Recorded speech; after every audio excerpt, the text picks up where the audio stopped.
Welcome to the Undisputed podcast. I'm your host, Jenny Taft. This podcast is the full show from today's episode of Undisputed from start to finish. We've got a busy slate, so skip Shannon. Let's get to it.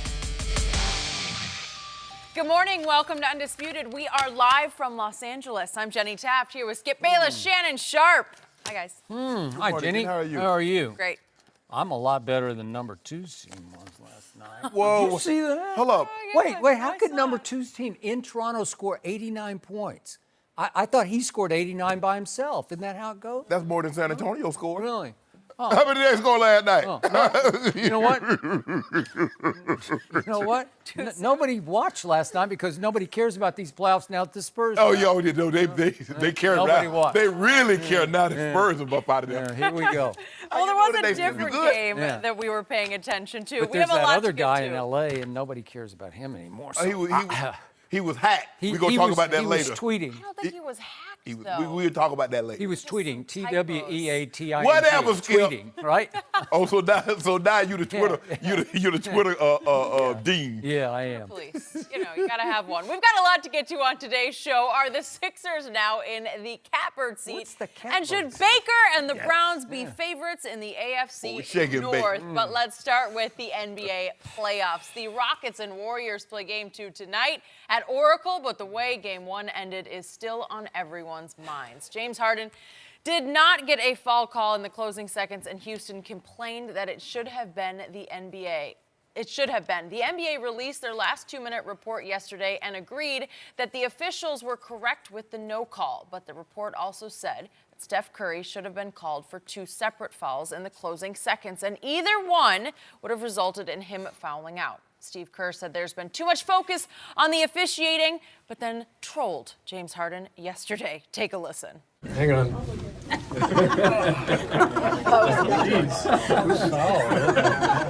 Who's that foul on? Is that on Ann? That was on Ed, yeah. What do you think about the noise coming out of Houston camp? It's disappointing because the focus should be on two teams who played extremely hard. I mean, watching the tape, both teams just got after it and competed. But we just watched the tape upstairs. You don't think there were 10 calls that we thought we got fouled? I mean, this is how it goes. And every coach in the league will tell you the same thing. You watch the tape and you go, man, that's a foul, that's a foul. It's the nature of the game. Shannon, what shot do you give Houston tonight? I give them an excellent shot of winning the game tonight, Skip. You notice it's always, the winning coach always thinks you should focus on the game, while I'm sure Mike D'Antoni says, well, I can focus on the game if I get those foul calls. Skip, for me, this is a highly contested game. Everybody knows what's at stake when it comes to the Warriors. They're trying to do something that very few teams have been able to do, and that's three-peat. The Rockets believe they have the best chance. The Rockets believe last year, Skip, had Chris Paul not gotten hurt, they would have taken the Warriors down, and this would be a moot point. But it didn't happen. Chris Paul got hurt. They go 1 for 27 or start 0 for 27 from 3, and the Warriors go on and win the second title. Now they're going for a three-peat. I give the Rockets an excellent chance for the simple fact is it's hard for me to believe that Clint Capella and P.J. Tucker will score 4 points between the two. And Capella will only have 6 rebounds. Now, it seems to me that they're going to start the death lineup. Andre Iguodala will get inserted into the starting lineup. Bogut goes to the bench. The way you beat the Warriors, one of the ways, is that you must pound them on the glass. Capella needs 15 to 20 rebounds in order to make that happen. Yep. He can't have 6 rebounds because if you're going to let Draymond Green out-rebound you, you're going to be in a world of trouble. You let Clay and Steph out-rebound your best big, you're in a world of trouble, Skip, because now you're going to give them second chances to get up more threes on top of you. Look, there were fouls. There is no question about it. Klay Thompson, in some instances, did not let James Harden come down in the space in which he took off from. James Harden didn't all of a sudden say, you know what, I'm going to change the way I shoot. Skip, almost all of his threes are contested. So he's always trying to draw contact. And you and I used to come out here every morning. How does he get those calls? Sometimes they just look at him and they call a foul. Most of those were hand fouls. Right. Hand-to-hand combat And fouls. now what they're doing is that they're like, okay, we're not going to touch him with our hands, but we're going to put a little body on him. We're going to put a little hip into it because they're looking at the hand. Maybe they're not looking at the body. It's hard, and I've always had a problem. I can assure you when Dr. Naismith created the game of basketball, if he envisioned playoffs, he didn't say where here's a set of rules for the regular season, and here's a different set of rules for the playoffs. He didn't know anything about the playoffs. Call a foul. Is it a foul? So let me ask you a question, Skip. If I shoot the ball, the three-point line is 25 feet. I think it's maybe a little less in the corner. So if I shoot one of those in the playoffs, do I get more than 3 points? So why change the rules now? So if it's a 3-point shot, it's a 3-point shot, not a 4. If it's a 2-point shot, it's a 2-point shot, not a 1. So why are the fouls not called officiated the same way? But I got something for you tonight. I'm gonna get a chance to get your due back. What are you going to do? I'm gonna take the Rockets. Straight up? No, you're gonna give me some points. Oh, I'm not going to give you any points. Oh, whoa, Skip. They're favored. What does Vegas say? Give me what Vegas say. I have no idea. 5.5 point. Okay, that's what I Golden need. State, yeah. 5.5. Case of due, done. Not done. So, I'm done with everything you just said because you were just tiptoeing around all the issues at hand. And I'll be the first to say I did pick the Rockets to win this series. And I don't like their shot tonight. I'm not going to bet against them because I bet for them before the series started. This is the only thing I can conclude about what I've heard over the last 24 hours. It just feels to me like the league and in turn the referees do have it in for the Rockets. And I don't like their chances tonight. I don't even like the officiating crew that got assigned to this game. Because the biggest Rockets issue has been that the older referees, the older you are, the less likely you are to call those landing spot fouls on James Harden because that's a new deal this year, or actually last 2 years. Last 2 years. Okay. And now we got Scott Foster tonight. He's 25 Chris years. Paul hates him. Yeah, they had issues with him back in February. Yeah. So did James have big issues. They both got fined for going after him. And then they have a meeting. I think the NBA had a meeting with Scott Foster. Oh, so great. So now you've assigned Scott Foster tonight, along with Ed Malloy, who's an old-timer. He's 17 years, and Eric Lewis is 15 years. So, again, it's an oxymoron because, obviously, you don't want to assign kids to referee the finals, or what feels like this is the finals, right? This is what we all think. Sure. One of these two teams is going to win the NBA championship. That's what I believe. Okay. And I believe that's what Daryl Morey and the Rockets believe. So let's reset this. Let's think about what just happened. The Rockets lead the league in analytics, and I'm talking about second and third level statistical breakdowns. Okay. So through the offseason, they went to the league with all kinds of statistical breakdown analysis data proving that they got robbed in Game 7 of last year's conference finals. Okay. Now, again, to your point, if Chris Paul is playing, maybe it's a moot point. Maybe they just would have closed him out faster than that, right? But obviously in Game 5, he went down with the hamstring pull and did not come back. Right. And it was 3-1, and you feel like, or it felt like it was going to be 3-1, right? Yeah. So the point was that maybe that was the answer to all their problems, but they presented all these issues to the NBA. And it feels like the NBA just got sick and tired of their private belly aching because this hasn't all come out until just yesterday. Right. So, again, they were using a lot of the NBA's ammo against them because they have the statistical breakdown from the NBA of foul to foul to foul. So they put their own, sort of point, what would you call it? They assigned points to fouls. Right. So they came out with some weird number like we should have had 18.6 more points in Game 7. So the point is that after all that belly aching, all that proof that they provided in the offseason, what happened in Game 1? They got robbed even worse in Game 1 than they did in Game 7 last year. So what should Especially the first half. Yeah. Well, I mean, Clay, no. 'cause I don't say especially the first. I say the whole game. Wow. I say all the way down to the end. And I'm going to say this because I've been watching it to death all last night. I see 6 times that James Harden should have gone to the free throw line off landing spot fouls. And again, I made this point yesterday. I'm going to make it even stronger today. Golden State adopted a new strategy nobody has deployed against James Harden. When their defenders, mostly Clay, but then Draymond in the end, when they jump into James Harden, they turn their backs. I've never seen anybody do that. We saw the left-handed defense, Still the strong, strong arm, But this is a new deal because I think it's an optical illusion for the referees because they're getting fooled because in their mind's eye, they're saying, wait a second, the defender has turned his back to the play. He's facing the basket. Right. Well, how could he foul him? because he's hip checking him. Yes. He's butt checking him. That's what he's doing. Yes. He's throwing his butt into James, knocking him off his landing spot.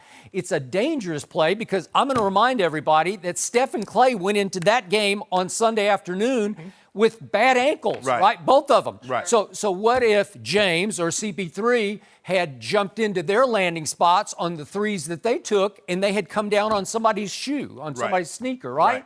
And what if they had badly turned, or God forbid, knock on wood, broken their ankle? Yeah. You know, what would the Golden State Warriors be saying right now about landing spots, right? They'd be complaining. Okay, they would be complaining.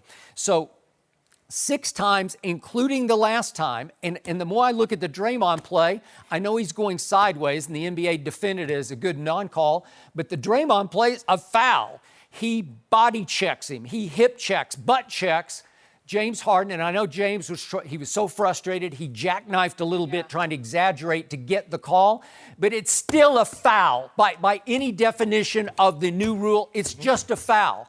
He got knocked off his landing spot, and by then he had been played so physically, he had been roughed up and knocked around so much that he was losing his touch and feel because that's what he operates in that comfort zone. Right. And I give you that the refs gave him all those calls through the year. Right. Well, you can't not give him now. Right. Exactly. So, that's my argument. now we get to your favorite, the last 2-minute report.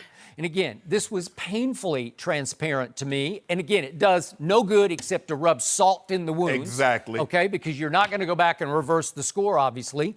But in this case, obviously, Steph knocks James Harden out of bounds. That's with, 109 left? Yeah, 109 left. Steph Curry, and I guess because he's the baby-faced assassin, he gets away with some of these things, but he's like a fouling demon. He just knocks James out of bounds. And he points down to the line. He stepped out of bounds. Right. Yeah, because you knocked him. You bumped him out of bounds. Yeah. Okay, so that should have been foul number 6, disqualification for one Steph Curry. Right. So then he comes down with, 24 seconds left, 26 seconds left? Yeah, 26 seconds. And he makes the 3. And I said, well, that's one of the first big shots I've ever seen Steph make in the postseason. Well, it should have been nullified by the fact he shouldn't have been in the game. Correct. And then we get to that final flurry of collisions over on the sideline. And what did Steph Curry do? He goes in, this is the 3 made. And then we get to the final flurry when obviously, I thought James got fouled, but it's a miss. Chris gets the rebound. Chris Paul gets the rebound, dribbles around, runs into Clay. There's all this chaos. But what you didn't see, what my eyes didn't find in that sequence is Steph's over there just tackles Eric Gordon. Just tackled him. Because obviously Chris was trying to get the ball to Eric Gordon. So Steph just says, okay, I'll just tackle him. Right. And then he's pointing at the sideline. And I believe Chris lost it over that more than what happened to Chris himself. Right. Okay, so there's another one. That should have been the 7th foul on Steph Curry, uncalled, and the NBA admitted that one. Right. Well, how would that leave the Rockets? What if you're a Houston Rocket right now? You'd be very okay, disappointed. well, you're just saying, my God, no matter, again, the obvious strategy, motivation tonight is to say, let's play so well, let's shoot it so great that we overcome even the referees. Let's beat Golden State and the referees tonight. But when you look at Game 7 and Game 1, at some point you just throw up your hands and say, maybe this isn't meant to be. Maybe they just don't want us to advance. Well, I think the thing is, Skip, you and I both can agree. There have been a lot of focus on the officiating the last 2 days. I can't recall in my time of watching the NBA when the officiating has been so heavily criticized in Game 1. That's normally a build-up. You get to Game 4 or 5, we got a tie series, somebody's trying to go up 3-2, and you want to plant that seed. Hell, they're trying to plant the seed in Game 1, after Game 1, so moving forward. Skip, look, I don't know whether or not these officials read the newspaper. I don't even know if they watch television to see the criticism that's been going back and forth. I'm going to guess yes. But I tell you what they do watch. They watch that game tape. And they're going to go back and watch, and they're going to say, you know what? We missed that one. We missed that one. We missed that one. And I believe the Rockets will get some calls. Now, but don't fall into the trap. The first time you think you get a foul, and you don't get it called, don't go irate, don't go belligerent. Just play on. Agree. And people are like, well, James Harden shot 14 free throws on Sunday. Yeah, but I've seen games where he shot 24. Because they believe that he got fouled that many times. Yeah. And by the way, the reason this sticks in my craw for so long is because James Harden shot a career-high 88% from the free throw line. Right. He also led the NBA in attempts and makes. Yes. That's extraordinary. Right. I keep saying that's why they're called free throws. Right. He is making his free throws. So I have to leap to the conclusion that on Sunday, if you give him, 15 more free throws, he's going to make 14 of them, right? Right. Because he just does. And again, could he have made all 3 to tie the game at the end? I don't know. Well, he should have been afforded that opportunity. He should have been afforded. That's all I care about. So Daryl Morey continues to fire back, and I'm not sure it's the perfect strategy for the head of operations, your CEO, your GM, to continue to fire back with subtle Twitter shots, because I think Daryl's pretty full of himself. Yeah, well, he is. But Steve Kerr is too now. Okay, but Daryl Morey tweets a Bleacher Report story about Steve Kerr losing it back in 2016. Back in 2016 in game number 11, that would be Kevin Durant's first season with Golden State. Right. They were playing Toronto, an Eastern Conference team, in a game that mattered to nobody except them. And listen, Steve Kerr is far more capable of going completely psycho over calls, going over the edge than Mike D'Antoni. In fact, I don't think D'Antoni complains enough during the game. We saw him screaming after the buzzer the other day, but he won't really complain after games in the press conference settings. He'll always say, well, I want to save my money and give it to my charity.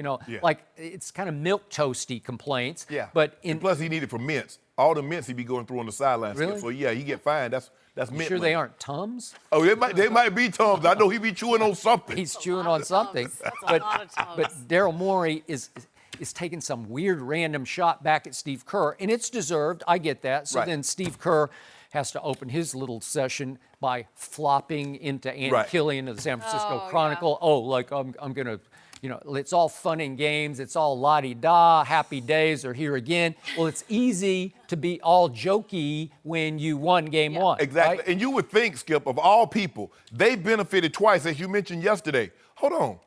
Zaza slid his foot up under Kawhi. That started it all. That changed the rule. So they changed the rule because, the guy's going up. He's looking at the basketball. He's not looking, let me see where his foot is so I can spread my legs or put one foot behind the other when I come down. They changed the rule. Okay, they changed the rule, and they still get the benefit of the doubt. Yeah. They changed it because of Golden State, and then they didn't call Golden State. They didn't hold their feet to the fire on the new rule in a huge game one. And again, the reason I don't love Houston's chances tonight is I don't think Steph and Clay will combine to make only 5 threes tonight. That's the key at Oracle, is if they get off hot, if they each make 5 threes, 10 total or more, both of them are capable of far more, well, you gotta then you're going to be in big, big trouble. Well, here's the thing. This is what I believe. I believe that James Harden and KD will play to a push in most of the games. Okay, now you go down, you got Eric Gordon, you got CP3. Can they play Steph and Clay to a push? Now it comes down to auxiliary guys, Skip. Now it comes down to Capella. It comes down to P.J. Tucker. It comes down to a Gerald Green. See, I believe Houston has the advantage on the bench.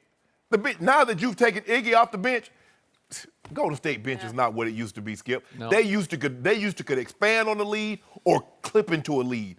But they can no longer do that. Yep. So now your auxiliary guys, because your big three should be able to play to a push. Yep. Gordon, CP3, you got Clay and Steph. James Harden and KD, you're going to do what you're going to do. Now, okay, Capella, you told me that after the victory, you wanted the Warriors. Well, do you want more than 6 rebounds and 4 points? Because that's what I'm going to need. Is he healthy? I ain't got nothing to do After with he it. had 2 viruses last week? Well, he should be immune to the virus by now. He had it that many times. But you told me if somebody out there on the court, Jenny, remember Skip say if he out there on the court, he on the field, No, what? I didn't say that. The Hall of Famers said that. I was like, wait. Yeah. But you repeated it. Oh. So if you repeat what I say, that means you believe it. Hey, if LeBron James is on that court, You know what, see? no excuses. Oh, but Capella can have an excuse. He had a virus. I don't know. He just didn't look like himself. LeBron didn't look like himself either. You know what? LeBron was injured. LeBron's just old, but don't Capella's do that. not old. Okay, but he said, I want the Warriors because of what happened last year. Okay, you got him. Okay. So I'm going to need 15 and 15. Well, you would think if they're not going to play Bogut that you could argue that's advantage Houston. Yeah, right? Shouldn't he? He needs to punish Yep. the Warriors Yeah. on the glass. Yeah. Because if you can't punish them with that or small on the lob plays, Yeah. that's where he punishes most teams. But if you can't punish him on the glass, Yeah. you can't beat him. No. You got to punish Draymond on the glass. Yeah. Because we know, look, he's not an offensive guy. He's a putback, like you mentioned, a lob guy. That's what he is. You can't run. You don't run plays for Capella, dump it down to him and says, okay, back to the basket. No. Okay, drop step or throw the baby hook or something. That's not what he is. But he needs more than 6 rebounds. That's what he needs to be. Yeah, I agree. And Tucker got to hit a couple of those corner threes. Now, he's very good from the corner, but he needs to knock a couple of those down. Just have a bad feeling for Houston for tonight. I got a good They feeling. had their opportunity in Game 1. That was the game to take, where you take control of this series and you make Golden State play uphill the rest of the way. Mm-hmm. Now Golden State is fat and happy. That's what we want them. Yeah. Yep. Well, I'm just afraid. Listen, Kevin Durant has taken it up a whole nother level. Yeah. Yeah. Uh-huh. So, I don't know. I'm going to go Golden State, 110 to 100. Well, I hope I'm wrong. I need you to go ahead and get. You said not one gonna team? bet against What, 5.5? I'm not going to do it. I'm not going to do it. I like Houston. I want Houston. I like 'em too. I hope for one time in your life you're right. For one time. What you mean one Please time? be right. I've Just been- one time be right on this show. I've been right Because all the time. I need you to be right tonight. How many Super Bowls have the Cowboys won since we started this show? I've been right a lot. Oh, is that your prediction? I've that they're been a not going lot. to win the Super Bowl No, in you're not. 2016 and 2017? Boy, that's going out on a 18, limb. 19, Yeah. 20, 21. But careful. 22. Now you're getting the I mean, odds. maybe when the Olympics come to LA, maybe the Olympics come, the By Cowboys. 22, they will have won 2 more. Seriously. Skip, I give them a real shot this year. what? I just don't think they can beat Well, Brady. yeah, you should vaccinate. Huh? Everybody vaccinate. They'll be in That's this the only one, shot but- y'all go but get. they can't beat A Brady. vaccination. Huh? That's the only shot y'all get. No. Y'all not winning no Super Bowl. Stop that. You got people like this You like can't Skip. go to 2022. You got 2028. 2028. Oh, sorry. Olympics come to Excuse town. me. Excuse me. If you'll be happy, we go to the Olympics and we could possibly catch the Cowboys. You're going to compete? No. No? Okay. I just want to go watch. Oh. That's on my Can't bucket wait list. For that. Ah. Isn't that on your bucket list? Super Bowl, Miami next That's year. your bucket It's a list. Fox event. No way. No way. Fox. If the Live on Fox. I just want you to know, Skip, Hey, baby. the Cowboys live on Fox. They do. get The any Cowboys, better? America's team is Fox's Oh, team. that would be special. Well, I'm going to have to miss that week if the Cowboys in the Super Bowl. Really? Okay, we'll find a you'll be there. replacement. Is Jimmy Butler now the key for the Sixers? We'll discuss that next. Don't forget, you can check us out every day on the Fox Sports channel on SiriusXM. We'll be right back. No mercy. Don't forget to thank the real pros this Mother's Day. Where would you be without your mom? My mom is a pro at making me feel so loved and taken care of always. She will laugh at me for saying this, but she's also a pro at shopping. She really is my personal shopper, and it's something we love to do together. Then there's my grandma. She's simply the best, always making me smile. And I have so many friends who are incredible mothers. I want to make sure to tell them just how special they are on Mother's Day. My personal favorite bouquet is the Mother's Day Spectacular. It's crafted from their ever-popular Stargazer lilies and blue iris and is a spectacular way to celebrate any occasion. A great new baby gift, perfect for housewarmings, welcome home events, and most importantly, it makes for a fantastic Mother's Day gift. Plus, it's only available at Pro Flowers. If the Mother's Day Spectacular isn't for you, Pro Flowers lets you choose from a variety of other bouquets and unique vases that suit every mom's style. Then simply select the delivery date you want. Pro Flowers then carefully packages your flowers and delivers them fresh from the farm with express delivery, which means her flowers stay fresh. Right now, get 1 dozen assorted roses for $19.99. Double the roses and get a premium vase for just $9.99 more. Visit proflowers.com. Click the microphone in the upper right corner and enter my code Undisputed. That's proflowers.com. Click the microphone code Undisputed. Mother's Day is May 12th, so don't wait. Order like a pro and get this amazing rose deal to thank all the moms in your life. I'm honestly going to go make my order right now. No mercy.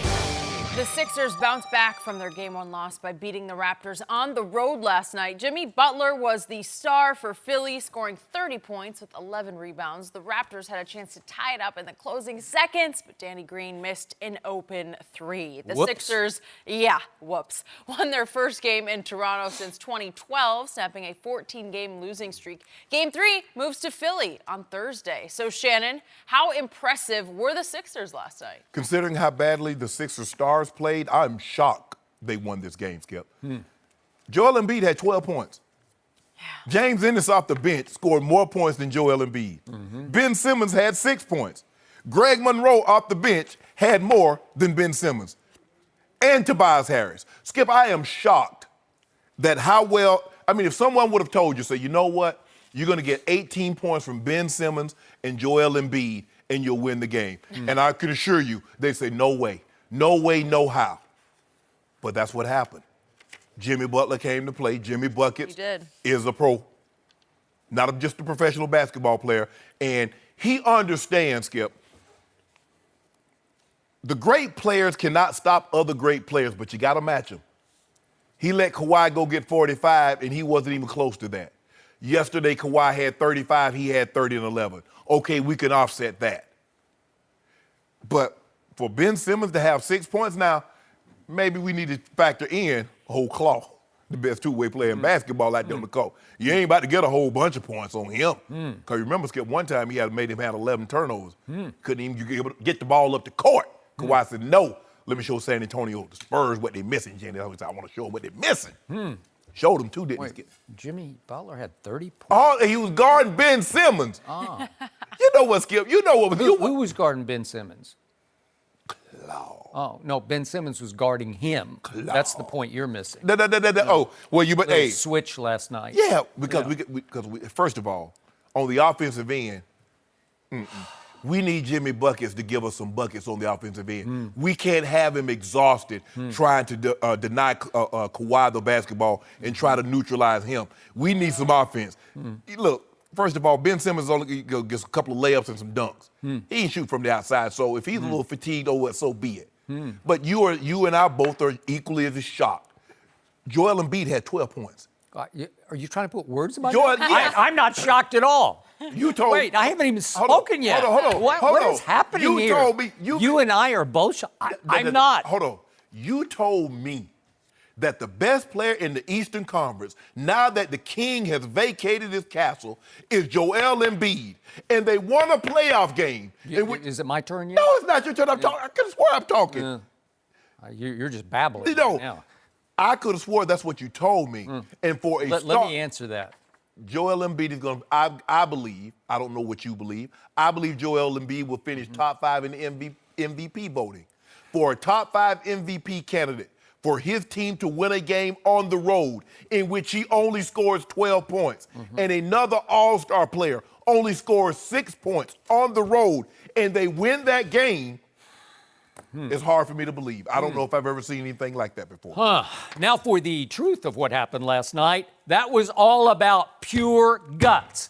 That was classic Philadelphia blue-collar tenacity and toughness and grit, because that short-handed basketball team held number 2's team to 89 total points in Toronto. They out-rebounded number 2's team, the Claws team, 53-36 in Toronto. Let those numbers sink in. 89 points and 53-36 on the backboards. That's nothing but pure guts. And I want to congratulate the Sixers, although they consistently need to have backs to the wall to reach down to show you what they're really made of. What happened in Game 3 at Brooklyn when everybody said, they're in big trouble now? Ben Simmons rose and shone that night in Brooklyn with 31 points with no Joel Embiid. And Ben Simmons made 9 of 11 free throws that night. He made 11 of 13 shots, and it was guts. Are you getting texted by LeBron? Yep. Did he screw up any of the words? Typo any? Skip. Huh? He was hot. Did he call you Sterling? Do you know Sterling Sharpe, right? You know what? You That was funny. You love that. That You was know funny. what? You love when LeBron makes a little tiny little I gap. thought he had somebody doing that for him, but No. I Yeah, don't know. so did I. Yeah, I don't know. We'll talk about that later. We will. Here's the point.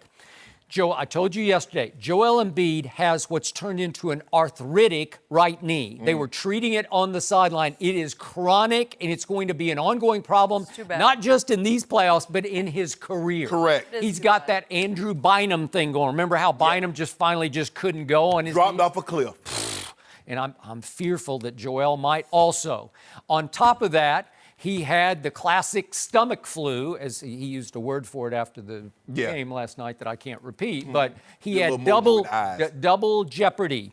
And yet, he rose and shone and gave them all that he could give them. And who made the biggest basket of the game last night? Did you see what Joel Embiid did? Yeah. Nice spin move. Nice spin Up move. and under, Yeah, yeah. can we see that? Yeah, there. I mean, that put them back up 3 with, 10 seconds left?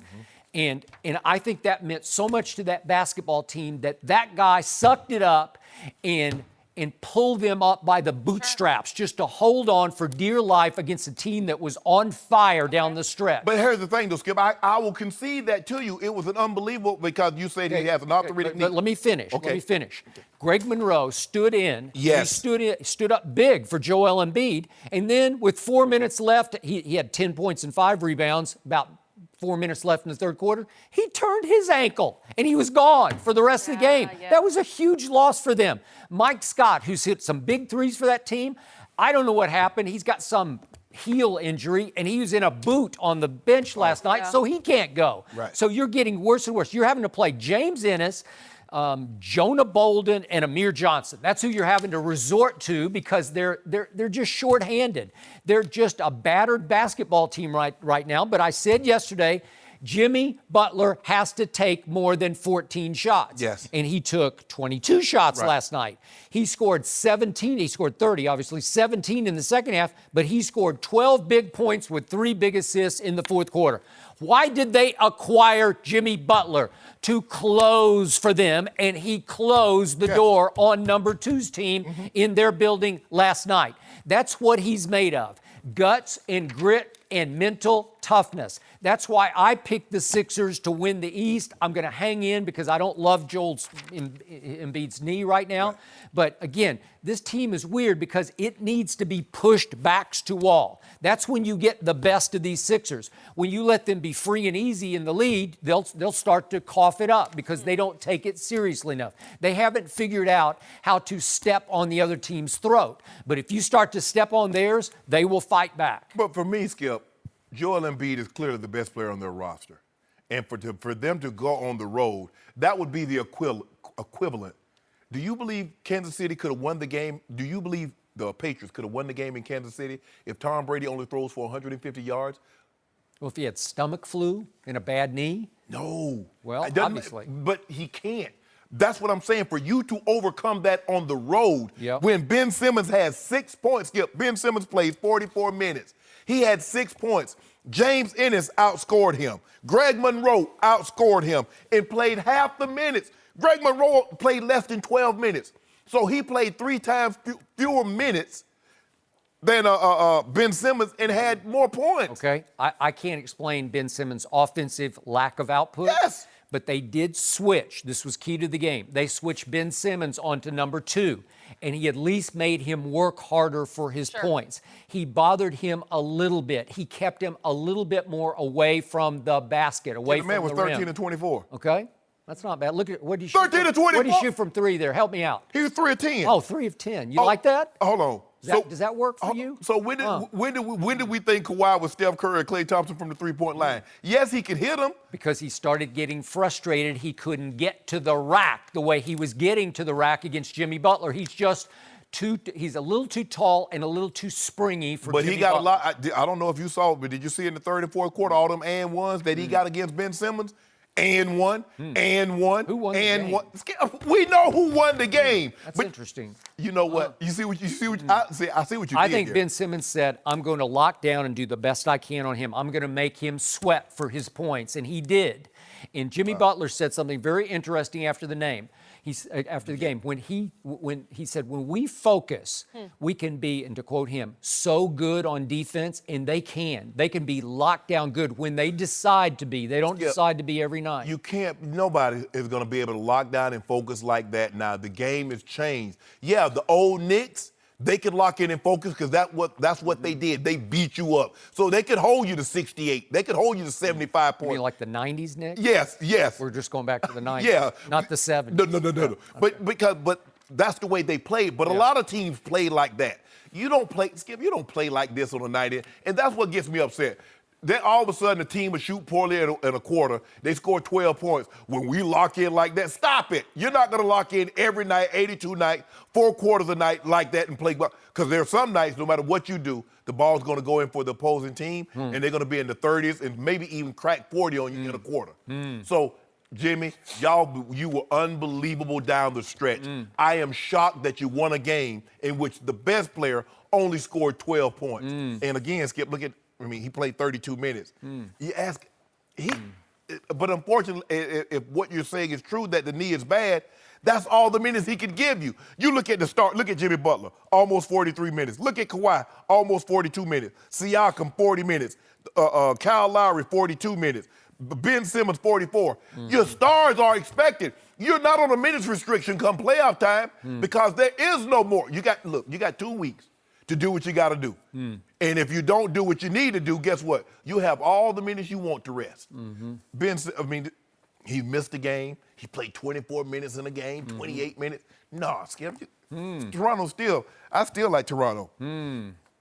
I still like Philadelphia. They're just mentally tougher than number 2. No, yes, they are. Yep. No. Yep. Nope, they're no longer the baby dinosaur. You know what's funny is you used to like the Sixers. I do. But then you decided, you're going to jump on a new bandwagon, number 2's bandwagon. It ain't number 2's bandwagon, well, but he balling. He'll always be number 2 to me. I bet y'all wish y'all had him in Game 7. He'd have closed that thing for y'all. Nah, we were If he would have known to call a time, make a foul. That's what he would have known to do. Because Kawhi got high basketball IQ. Speaking of the Spurs, I still have nothing but love for my man and my friend Danny Green. Oh! Unfortunately, he is number 2's best friend, but that's okay. So I have a little conflict going on there, but I feel bad for Danny Green last night. He went 1 for 8 and 1 for 6 from 3, and he did miss the tying. Oh, really? I'm sorry. I'm sorry. And they gave it to him. Kawhi gave him a good pass, too. Wow. Now what? You and I both know. You tell me now what? You and I both know, Skip Bayless, Philly shouldn't have won that game with Ben Simmons scoring 6 points and Joel Embiid getting 12. I thought Philly was in charge all the way. I did. Yeah, I think they just went out and won it. Toronto yucked it up early on. Both of them shot terrible. Philly pretend like, we play defense like that. Bro, y'all shot 39% from the field, 28% from the three-point line. So don't pretend like y'all were just lighting it up. It was a stink fest between two teams, and you know it. Well, back home, J.J. Redick is going to make 5 or 6 threes instead of just I got Toronto in Game 3 for a case of do right now. Don't worry about who play. A case of do right now. See, I can't bet because I don't know about Joel's. I don't care about Joel. He's going. You told me. Hold on. You just told me you don't care about it. Hold on. No. The best player in the East. No. Hold on. I don't even know if he can play. Seriously, I think it was iffy whether he could even play in the game last night. You just spent 15 minutes telling me Joel Embiid. So what? You just spent 15 minutes telling me that he scored. I said he scored. He sucked it up. Okay. He made the biggest basket of the night for his team. They won without him before. Remember they beat Brooklyn. I'd say this is another step up. Case of do right now. Oh, stop. You're just trying to, cherry pick now. I'm not going to let you do it. You're on the road. I don't know. We're going on the road. Why would I bet against a team I picked? I don't do that. You picked Philly. That's what I'm saying. Yeah. Oh, you mean just let me out straight up? Yes. Well, I need to know. If Joel Embiid is going to play in the game, I'll take it. I need to know because it's iffy whether he'll play. Didn't he say he gets 5 treatments a day 6. on the knee? He said he treatments. gets 6, and I don't think he's exaggerating that from what I'm told. I believe Waking up that's at 5 it. a.m. for treatment? Well, I sure hope that 10:20 plane going to Atlanta arrives on time. Because so many things got to go right before I'm never going to get my due back because you got to get all these perfect scenarios in order for you to bet. Maybe if I don't have the best player in the East, you want me to bet? You had it last night. You scored 12 points and you won. No mercy, Next up, the Browns are the favorites to win the AFC North. According to Westgate's Superbook, the Browns made a huge move by adding Odell Beckham Jr., and they drafted another LSU product, cornerback Greedy Williams, who already said the team is going to the Super Bowl. The Steelers have the second best odds to win the division, followed by the Ravens. Shannon, yes. Now that the draft is over, how do you rank the AFC North? I still have the same. I still believe the Browns will win this division. Now, would I be surprised? No. Ben Roethlisberger is the class of this division. I still believe he's the best quarterback and normally the team that has the best. So you don't have that much conviction? I do. Well, I don't know. You said you wouldn't be surprised? I wouldn't be surprised, but I'm picking the Browns. Okay. And we already got Dew on it, Skip. I mean, why you? Okay, I'll take that one. That one we have. Yeah, I'm That good one's with that one. I'm not. You want to go 2 cases on No, this? I'm not selling shake and bake short. I like old Bake Mayfield. Okay, What? so Jenny, what is so weird to me and so you is that all year last year, I had to sit here and listen to you not only criticize Baker Mayfield, but ridicule him. Monday after Monday after Monday. He's not all that. He's not this. He's too short. He's too wild. He's too inconsistent. Yeah. And all of a sudden, you can't beat him, so you joined him. So now you have leaped aboard the Baker Mayfield shake and bake bandwagon, right? And so now I got to put up with this because I love Baker Mayfield. I was one of the few, if I not can't the only tell one who said, you pick Ben. okay, I don't love his team enough. I don't love, listen, this is a volatile mix. This team is so talented. Yes. It has such swagger. It has such potential, and it has expectations through the sky. It is now the center of the NFL universe 1 year prematurely to me, because they're all going to have to figure out, how do we play together? As we always say, Yes. pro football requires unity Yes. to soar. If you're Yes. going to take off, you need to figure out how to have a unified team where everybody knows their roles and their places, and you have the correct pecking order in the locker room, and the leaders emerge. And listen, you want to talk about untrustable personalities? Odell and Sheldon Richardson, and now Greedy Williams predicting in Super Bowl, Pro Bowl, we're going to dominate, we're going to wreck the league together. Ugh. And how about Antonio Callaway on top of all that? And how about Kareem Hunt? I don't know what's going to happen with Kareem Hunt when he comes back, but it's a volatile mix that I wouldn't trust this year. Meanwhile, you have a whole lot of Pittsburgh left in Pittsburgh, and you have huge new motivation thanks to the parting shots taken by Antonio Brown. The Steelers been taking some at them too. Well, whatever, but I think they're going to be more motivated than ever to say, watch this 84. And Ben Roethlisberger is still, I love Baker Mayfield. I said, pick him number one. Everybody said, you're out of your mind. And yet, who would you take right now, Ben or Baker? Seriously, Ben or Baker? I'm going to take Ben. Yeah. Quarterback's the most important position, so I'm going to favor Pittsburgh just slightly. And you know how much I love Devin Bush, and they traded up 10 spots in the first round. He will change the culture of their defense. I know he's just going to be a rookie, but he is heat-seeking missile of a rookie. He is leadership. He is intangibles that they haven't had before. And now they drafted Justin Lane out of Michigan State, so they got 2 new corners with Steven Nelson. I think it'll just upgrade. It'll be new life on defense. And they tied for the league lead in sacks last year. And they got weapons everywhere on offense. I know they don't have 84, and I know they don't have 26 anymore, but they got Juju, and they got James Washington, and Connor and Vance McDonald. I can just go on. They drafted Benny Small out of Kentucky, and Benny Snell. Snell. I'm sorry. And they have firepower around the quarterback, and they're all out with a mission to show everyone we're still the Pittsburgh Steelers. And I still believe in Mike Tomlin. I don't like the way he's coached his team. I think he let people run all over him, let those two, but they're not there anymore. And I think he's right about having a cleansing here. They'll be a little bit.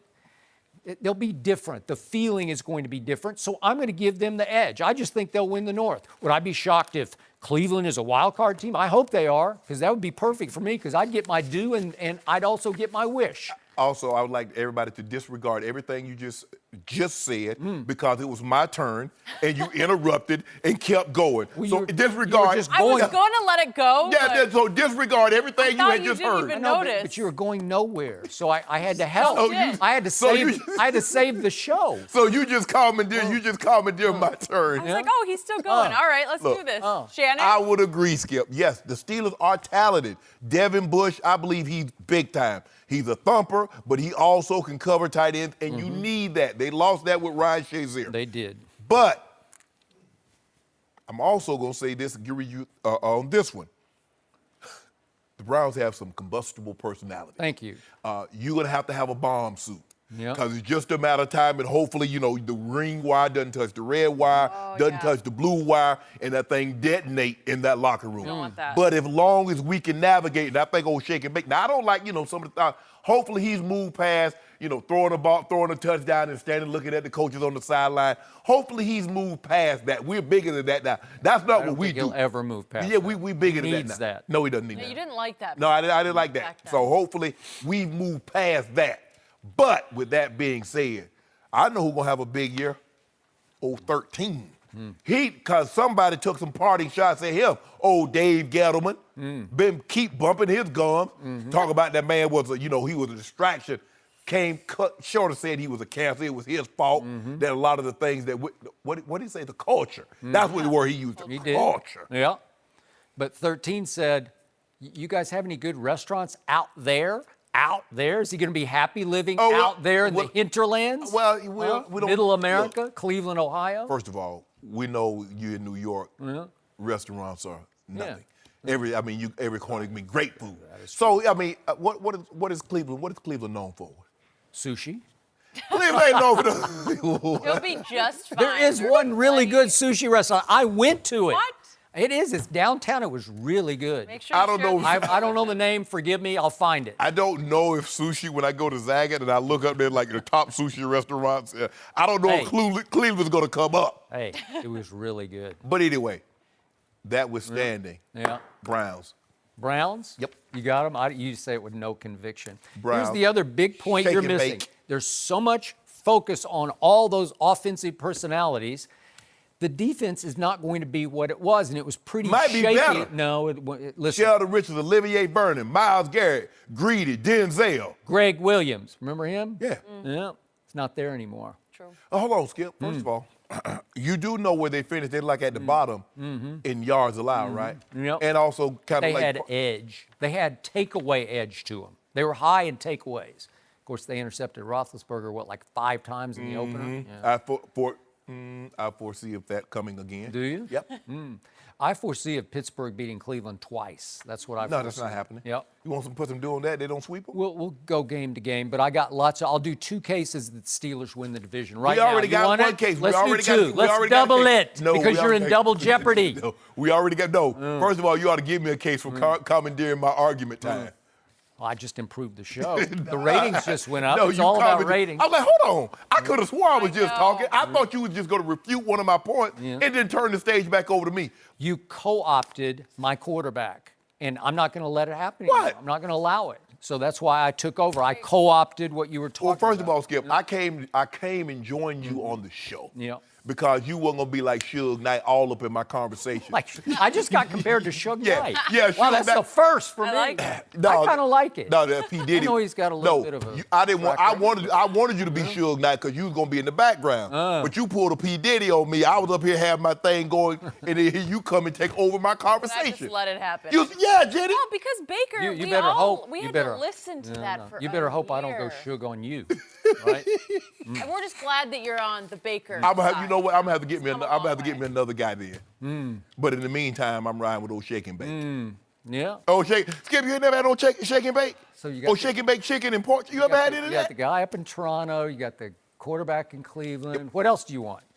Huh? You want Dak? You can have No, no, Dak. no, no, I'll no, let no. you have Dak Skip. Prescott right Hold now. on. You want him? Skip. Would you like Tom Did Brady? you discard the guy up in Toronto? You threw him out. I dusted him off and said I it's didn't okay. discard Yes, him. you did. He discarded No. us. He quit on us. So I told him, I said, it's going to be okay. I cleaned him up, gave him a little pep talk, let him know it's all going to be all right. Okay. You got to go to Toronto for a year, Kawhi, but it'll be okay. We got a nice warm B&B for you waiting on out here in L.A.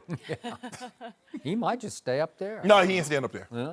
See, you should root against them because if he fails up there, it'll be easier for him to leave. Does he look happy up there to you? Can you imagine? I can't read anything about that. He'd guy. be smiling all the time. Yeah. Oh, yeah. If he was in L.A., he'd be so happy. He is hard to read. Yep. He is hard to read. Okay, is Larry Fitzgerald the key to Kyler's success in Arizona? Yes. Shannon, you're welcome to jump on Kyler's bandwagon too with us. I if do you like want, Fitz. if you want. Fitz. We'll discuss next. No mercy.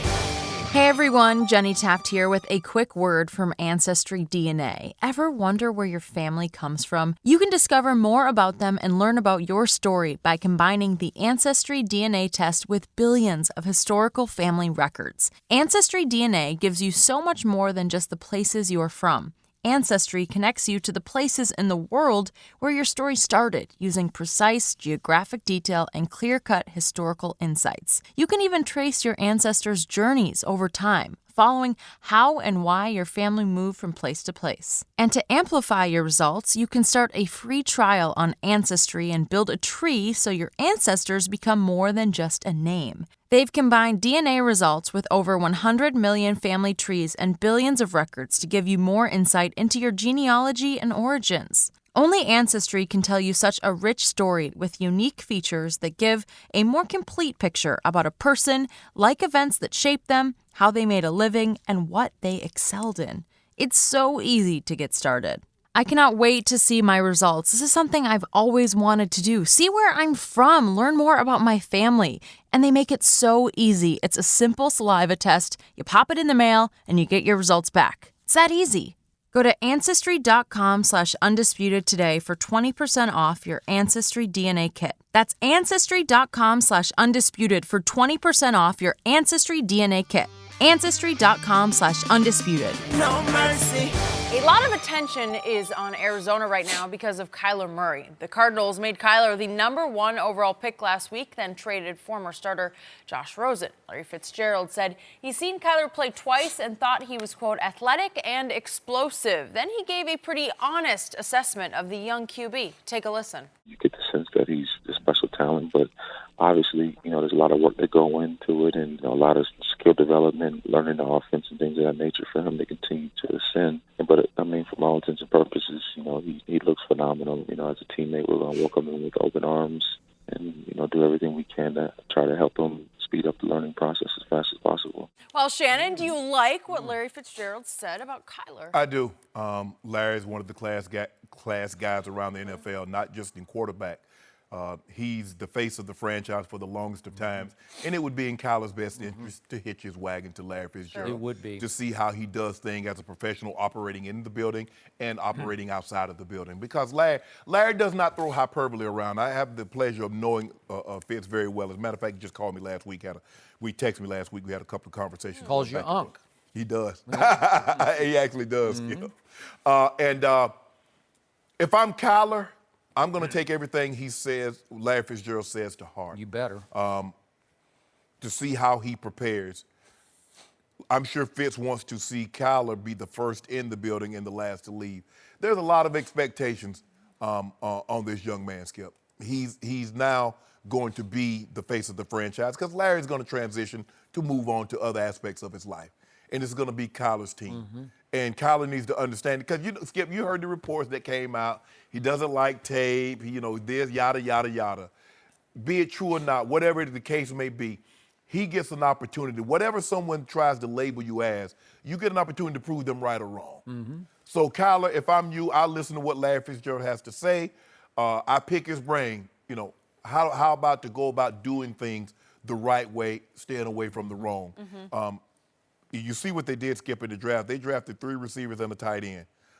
I believe they got these guys in so they can learn from Fitz also. True. So this is how you study. This is how you lasted so long. Yep. This is how you've been an all-pro, a Walter Payton Man of the Year. He's been phenomenal. What concerns me is what they didn't do. They didn't address that porous offensive line. They did in the 6th and the 7th rounds. But I like what Larry says. I hope Kyler takes Larry, listen to what Larry had to say, and goes to Larry and reach out to him and says, hey, bro, I want to be as thought of and highly regarded as you are, not only as a player, but as a person. So I said once Cliff Kingsbury was able to go ahead and draft Kyler Murray, match made in football heaven. I hadn't even factored into the equation that Larry Fitzgerald is still there. Now heaven gets even bigger. Yep. Because Larry Fitzgerald, to me, has led this league for a long time in class and character and production. He's backed it up on the field. I'm pretty sure he's a Hall of Famer. Oh, yeah. I'm No pretty question. sure he's a first ballot Hall Yes. of Famer, right? Yes. And I couldn't make it up better for Kyler to have this man helping him, along with helping a rookie head coach who was 35 and 40 as a head coach at Texas Tech. So you have, obviously, what I love for Kyler next year, this is why I believe he will be the offensive rookie of the year, is that he's not going to be the basic square peg in a round hole. It's not like Tom Coughlin drafted him and he's going to force him to take snaps under center Right. and drop back and throw it straight from the pocket, young man. That's not happening. It's Cliff Kingsbury. They're made for each other. They're already football soulmates from the time Kyler was a junior in high school. But now they have a mentor. Now they have a conscience named Larry Fitzgerald Yes. who can say, guys, that won't work up here. That will, but that will not Right. work. And this is the way we do it up here. And Yes. again, you can break the mold a little bit, but you can't shatter it on Right. this level. Right. Because they will shatter you if you Yeah, try to and, shatter. and I think the biggest thing, Skip, yes, obviously, but how to be professional. Just how to do it, how to be a pro football player. I think that Larry will do for Kyler what you did for the 2000 Ravens, because when you walked in the door, there were still some issues going on, and you showed all of them, starting with the middle linebacker, Yes. how to live, Yes. how to act, how to be a professional, Yes. right? How do you- and, yep. and it was perfect. I think Kyler could extend Larry's career another couple of years. I don't He know. may have fun with this. Well, I don't think he wants to play that long. Well, how do you know? What if it's just a blast? What if all of a sudden it's like the heavens open and the sun comes Well, back out? if they start winning, clearly, I mean, this losing is taking a toll on him.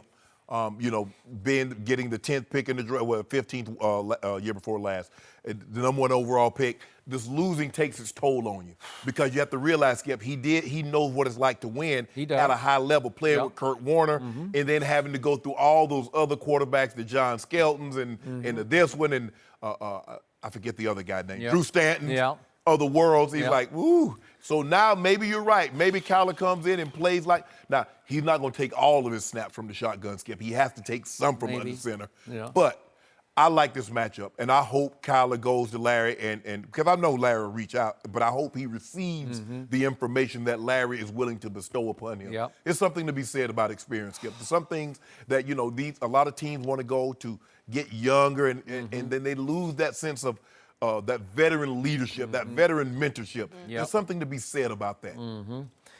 So I covered the Oakland Raiders when Jerry Rice and Tim Brown were, I don't remember their exact ages, but they were right at 40. Right? Yes. I believe Jerry was 40, and Tim was approaching 40, as I recall. That should have been 02. Yep. Jerry came in 85. Yep. So at 22, 20, yeah. So he should have been he probably was about 39, Okay. 40. So Larry Fitzgerald turns 36 in August. Again, could he have a couple of more years if this is fun for him? If he connects and clicks on and off the field with Kyler, which I've told you, and I think Jenny will back me up. Not only is he a special football player, he's a special leader. And again, Absolutely. work ethic, I don't know. I never heard anything wrong about his work No. ethic at Oklahoma, so we'll see. But again, what a great teacher. And again, if they can develop a wavelength on the football field, I don't know. Larry might say, you know what? I'm having fun again, right? Yeah, he And might. again, are they going to win a whole bunch of games next year? They will not. The schedule's just too hard. Right. But you know what? When it comes to must-see TV, I was looking down their schedule before the show, and I absolutely. started thinking, yeah, the Browns are must-see, but Kyler's going to rival because, like, He can't rival Bake. I Shake don't and know. Bake. Well, okay, like Shake and Bake got the Oklahoma quarterback stuff on lock. Game 2, Arizona at Baltimore, Lamar versus Kyler. You like it? You going to watch it? I'll watch that one. How about Game 3, Carolina visits Arizona? How about Cam versus Kyler? Great. Okay, I'll probably watch that one. How about Matt Ryan visits? How about he goes to Drew Brees? How about Ben visits? How about Baker Mayfield? This is the end of the year. Shortest starting quarterbacks in NFL history to oppose each other. Right. You know, they always have a stat. These are the oldest two quarterbacks to ever face each other in a regular season game.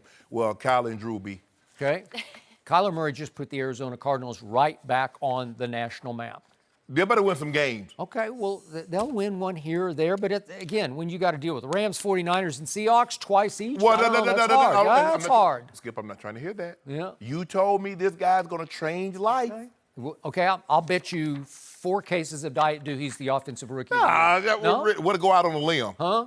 You don't like it. I don't know. First of all, you don't like any of the quarterbacks, and mainly defensive players were drafted anyway. So how hard is it going to be for him? How many quarterbacks? Think about it. Haskins and Daniel Jones, really? Well, you mentioned it was very important. They went and got Andy Isabella and Akeem Butler and the next Keyshawn Johnson from Fresno State and that kid Caleb Wilson, who's Mr. Irrelevant for the UCLA tight end. When they went to play Kyler Murray, he caught my eye. He caught 4 for 92 at Oklahoma. Were you at that game? Yeah, I was actually. Yeah. So I don't know. Maybe he's got some weapons that will shock you. Well, I hope so. I mean, maybe they'll pull off. Maybe they'll win, 5 games. Would that be impressive to you? No. 5 games? No, not with the number 1 pick in the draft. Not with he's the greatest statistical quarterback in NCAA history. Well, I need 7 or 8 if he what you say he is. Because that's what Shake and Bake did last year.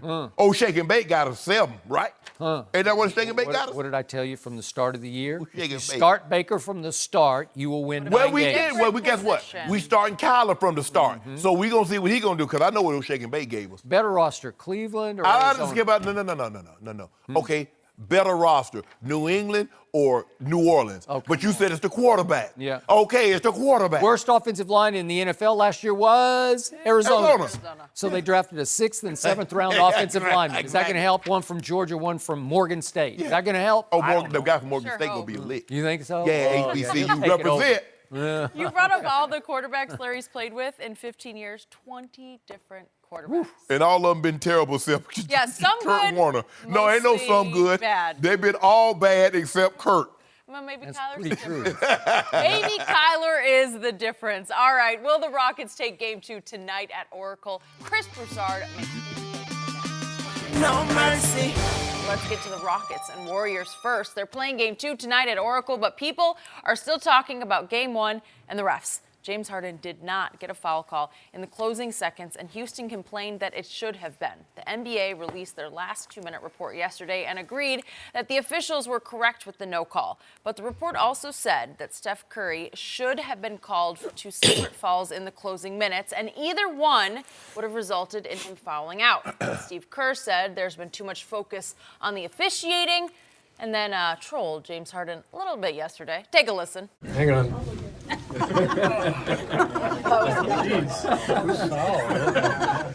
Who's that foul on? Is that on Ann? That was on Ann, yeah. What do you think about the noise coming out of Houston camp? It's disappointing because the focus should be on 2 teams who played extremely hard. I mean, watching the tape, both teams just got after it and competed. But we just watched the tape upstairs. You don't think there were 10 calls that we thought we got fouled? I mean, this is how it goes. And every coach in the league will tell you the same thing. You watch the tape and you go, man, that's a foul, that's a foul. It's the nature of the game. FS1 NBA analyst Chris Broussard with us this morning. So, Chris, who wins Game 2 tonight? Golden State. I say that with confidence. I think Golden State's problem all year has been complacency, lack of focus, boredom, including last round against the Clippers at times. And I don't think that's going to be an issue in this series. I don't think they'll get bored. 1, because they know Houston is a legitimate opponent. But 2, because I think they are really sick and tired of the Rockets whining and complaining, all the way back to belittling what they did last year when they beat them in 7. I mean, when that report they sent to the league essentially saying you cost us a trip to the NBA Finals and a championship, they said you pretty much cost us.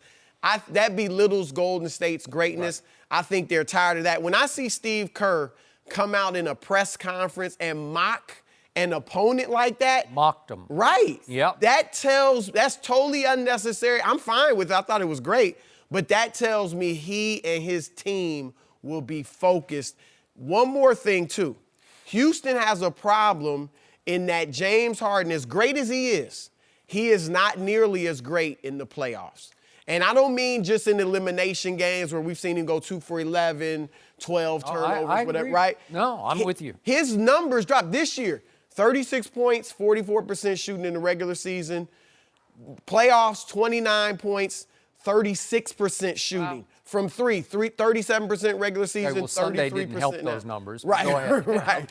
But his last 9 playoff games, he shot 28% from 3. He's going to take a ton of, he'll probably take 12 to 15 of them tonight. He will. And if he's not hitting, and I just think, too, we know Scott Foster now, the official, right? I don't think he's going to, do anything untoward toward the Rockets. But I just wonder about them. Mentally, will it be in their head, Yeah. As much respect as I have for Chris Paul, I just think sometimes he gets way too in his feelings. Like, at the end of the game, that's unnecessary. Well, that and I wonder, over the edge. Right, he's lucky he's playing. He's lucky. He's lucky he's playing. I'm glad he But is. you saw Steph Curry football tackle Eric Gordon, right? You didn't see that, right? Well, I saw what the 2-minute report said. Guys stick together and everything. You and Steph, that's your brother right there. But you saw in football Ray Lewis. He did. I'm going to take the Rockets because I believe the refs will be on guard. Even if they don't read the paper, even if they don't watch shows like ours, Skip, they watch that game tape and they go back. Klay Thompson, those closeout, he fouled James Harden. They watch our show. Okay. Go ahead. Yeah, well, good. They should be watching. Sean Wright, I know he watches. That's my he unofficially. He ref last night. He won't do this game. It's hard for me to believe that Clint Capella and P.J. Tucker will combine for 6 points. Okay, my bad. 4 points. 4 points. Well, let me counter that with 6 it's rebounds. hard for me to believe that Steph and Klay will Right. combine for 5 threes. Okay, Right. but here's And the thing. 31 points. was all Here's they the got. thing. Can we get Eric Gordon and CP3 to offset that? Maybe. Because Draymond is what beat. Because played Draymond well. almost had a He triple-double. played really well. He outplayed Clint Capella. Capella can't let Draymond beat him up on the boards like that. Yeah. They got two, because when they go small, they take Capella out. They go small. Now they're at a disadvantage. You got to pound them. And you know what? They will keep Steph Curry in the pick and roll. Right. Normally, you want a big. You want Draymond or you want KD. Whomever Steph Curry, you watch him. Whomever Steph Curry is guarding, that's who's calling for the pick. That's James Harden or CP3. They want Steph Curry. You got to make him work. Because if you let him coast on defense, he will light your butt up on offense. Well, he is the fouling demon. That's all I know, isn't he? He is. He's grabby. He's the baby-faced assassin. They let him get away with a lot of stuff because that's a little Steph. He can't foul it. He can't tackle anybody. Oh, yeah, it's so big. It's just so hard to It's so officiate. hard, yeah. Okay. Y'all stick together too quick. I noticed that. I'm going to say this again. For once, I so hope you're right. I picked the Rockets to dethrone Golden State in this series.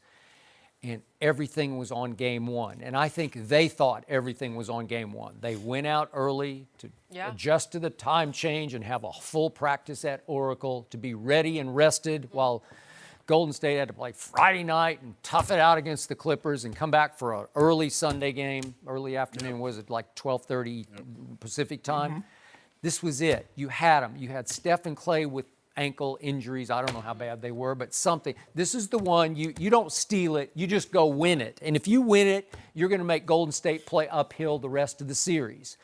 And to your point, Chris, I think that not just Golden State is sick and tired of Houston. I think the NBA got sick and tired of Houston because they spent the whole offseason going second and third level with analytics and just resounding, convincing, statistical breakdown. You robbed us in Game 7 last year. Game 7, you robbed us on our home court. And the NBA turned right around and robbed them even worse in Game 1. That's just me, because the more I look at the tape, the more I look at these calls, there were 6 non-calls.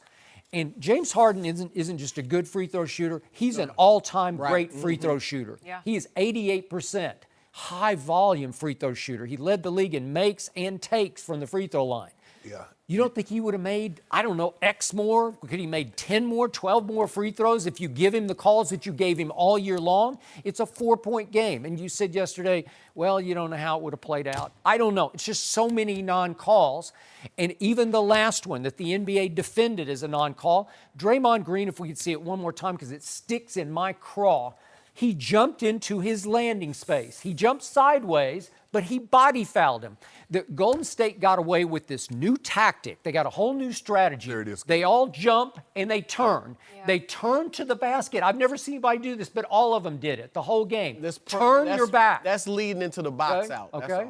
Okay. Well, okay. You can. No, can my argue, hands up. I ain't fouling. Somehow it's an optical illusion for referees because they're in their mind's eye. They're saying they've turned completely to face the basket. How can they foul? Well, they can foul with their butt. That's what they're doing. They're butting. They're just. It's a body foul, and they're making sure there's no hand fouls because usually on those it's a hand foul. It's hand to hand up here, right? Right. Well, they turn their back completely, and the referee's saying that's okay. And then what's biggest bone of contention for Houston is that the older referees won't honor the new rule. So now we got tonight, Scott Foster's in his 25th year, Ed Malloy's in his 17th year. Do you think they're going to be hell with that rule? You know, that's not how we referee. I like you easy Ed Malloy. He'll with that T like. Yeah, okay. Well, you think the may be league doing that some tonight? The league is sending them a message. Yeah. You think because they choose the rest before the series, Yeah. but they knew, like you said, Houston's complaining all year, and they did go too far with the. I mean, analytics are good, but they went way over. They went overboard because so now we get the painfully transparent last 2-minute report, and we find out that Steph and again I don't know how I didn't see this because I give Steph a break because he's so baby faced and he's so little. You know, he's just a cuddly little Steph. But look what this is like insult to injured pride when you find out that he should have fouled out with 109 left. 109 left, he just knocks James Harden out of bounds. And then he has the audacity to point down to the line. Yeah, because you knocked him out of bounds. Way to go, Steph. And they didn't call a foul. That should have been foul number 6, right? So then what happens with 26 seconds left? Steph goes down, and you talk about James has come up small. So has Steph in a lot of playoff games. And to his credit, he made a huge three that he shouldn't have been allowed to make because he should have been disqualified with 6 fouls. So then what happens? We have the James non-call down at the other end, and Chris Paul gets the rebound, and he dribbles around, and he runs into Klay Thompson. But then we didn't even see it that, to your point, there's a tackle that occurs. He knocked the man out of bounds. And somebody just go, and then he put it point the other way. Eyeball. Out of bounds. He knocked it eyeball. Look at old Chris looking at him too. Okay. Oh, you're out. I see a good play. Yeah, okay. I bet you do. And you know what? Chris Paul didn't see a good play, and I'm convinced that was the play that set him off. Not what happened with him and Klay, but he saw, because he was trying to get the ball to Eric Gordon for a three, right? Yes. And he's like, you can't let him get away with that. Boom! And then he bumps into now here we go. Well, and think how long Chris, Steph has been his nemesis. Yep. He came into the league kind of as an understudy to Chris Paul. Yep. But when Chris was with the Clippers, I mean, they beat the Warriors at times, but, he's always been that guy getting the best of him. So I know he's upset. He put that move on him. Remember, he went behind his back and made him, leg and slipped. One of the greatest defenders at point guard ever, you made him fall. Houston has a big part of their game plan, though, is drawing fouls. Yes. And they have to read this early. Look, I agree Klay was definitely in landing space in the first half a lot. Yes. Houston has got to read the officials. Sometimes, like in baseball with strike zone, whatever it may be, football, they're letting you play. You got to recognize in the first quarter, second quarter, okay, they're letting us play. Let's not count on getting these fouls. If we get them, great, but that's too much a part of their game plan. Okay, so to your point, you say Houston's going to win. Mm-hmm. The only way they're going to win is if they come out the right way, which is to say, hell with the referees. Right. We just have to play through this because we're going to play so well tonight, the referees will become irrelevant. Mm-hmm. Well, I don't know if they have that because you'd say motivation or distraction. It feels like they're a little mentally defeated because it feels like their GM's a little mentally defeated. Well, he's sending the wrong message with all of his tweets like, the NBA's got it in for us. Yeah. There we go. He's the one saying that, but it goes down the When Daryl Morey sent that big old printout, that big graphic up to Adam Silver about they cost him the game, Adam Silver sent him, so what is 0 for 27? Where did that play? What role did that play in y'all losing Game 7? No, that's true. Hey, Skip, you remember you asked me, you said, what were you doing over there? Yeah. I got something for you, I don't know if we ever want to know what you're doing over there. Look what I got, Skip. Which phone is that? I got them on LeBron's. Got them. That's what you're doing during the show? That was Skip. I had to get them on bronze. Got them. Thank you for asking if we wanted any, but no worries. You should wear them out It's here fine. because you'll It's totally lose in those fine. shoes. You crazy. Yeah. Man, LeBron dropped probably like 60 on somebody in the league. Did he play in those? I'm getting those too. They are fresh. I'm so glad, Shannon, that Where you're focused Where on your the Jordans? I got both. You wear Jordans.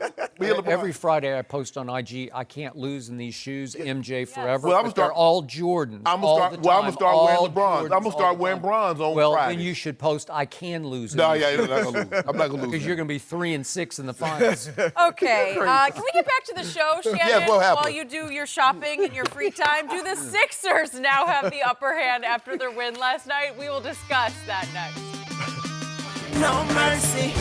Hey guys, it's Jenny Taft. More of the Undisputed podcast is on the way, but first, I wanted to tell you that this episode is brought to you in part by our friends at ZipRecruiter. Hiring is challenging, but there's one place you can go where hiring is simple, fast, and smart. A place where growing businesses connect to qualified candidates. That place is ZipRecruiter.com/undisputed. ZipRecruiter sends your job to over 100 of the web's leading job boards, but they don't stop there. With their powerful matching technology, ZipRecruiter scans thousands of resumes to find people with the right experience and invites them to apply to your job. ZipRecruiter is so effective that 4 out of 5 of employers who post on ZipRecruiter get a quality candidate through the site within the first day. And right now, my listeners can try ZipRecruiter for free at this exclusive web address, ZipRecruiter.com/undisputed. That's ZipRecruiter.com/UNDISPUTED. ZipRecruiter.com/undisputed. ZipRecruiter, the smartest way to hire. Now, back to the show. No mercy. The Sixers tied up their series 1-1 against the Raptors last night with a 5-point win on the road. Jimmy Butler was the star for Philly, scoring 30 points with 11 rebounds. Toronto had a chance to tie it up in the closing seconds, but Danny Green missed an open 3. Game 3 moves to Philly on Thursday. Chris Broussard still with us this morning, but Skip, I'm going to start with you Thank here. you. My turn. What shot do you give Philly to win the series? I give Philly a good shot to win this series because I picked Philly to win the entire Eastern Conference. My biggest concern is the knee of one Joel Embiid because I think it's become, that's what I've been told, arthritic. It's like an Andrew Bynum knee. It requires treatment all day and all night just to take enough of the pain, enough of the sting out of it that he can try to participate in the basketball game. And he said he's up to 6 treatments a day, and I don't think he's exaggerating. He told Jackie McMullen that. I read that.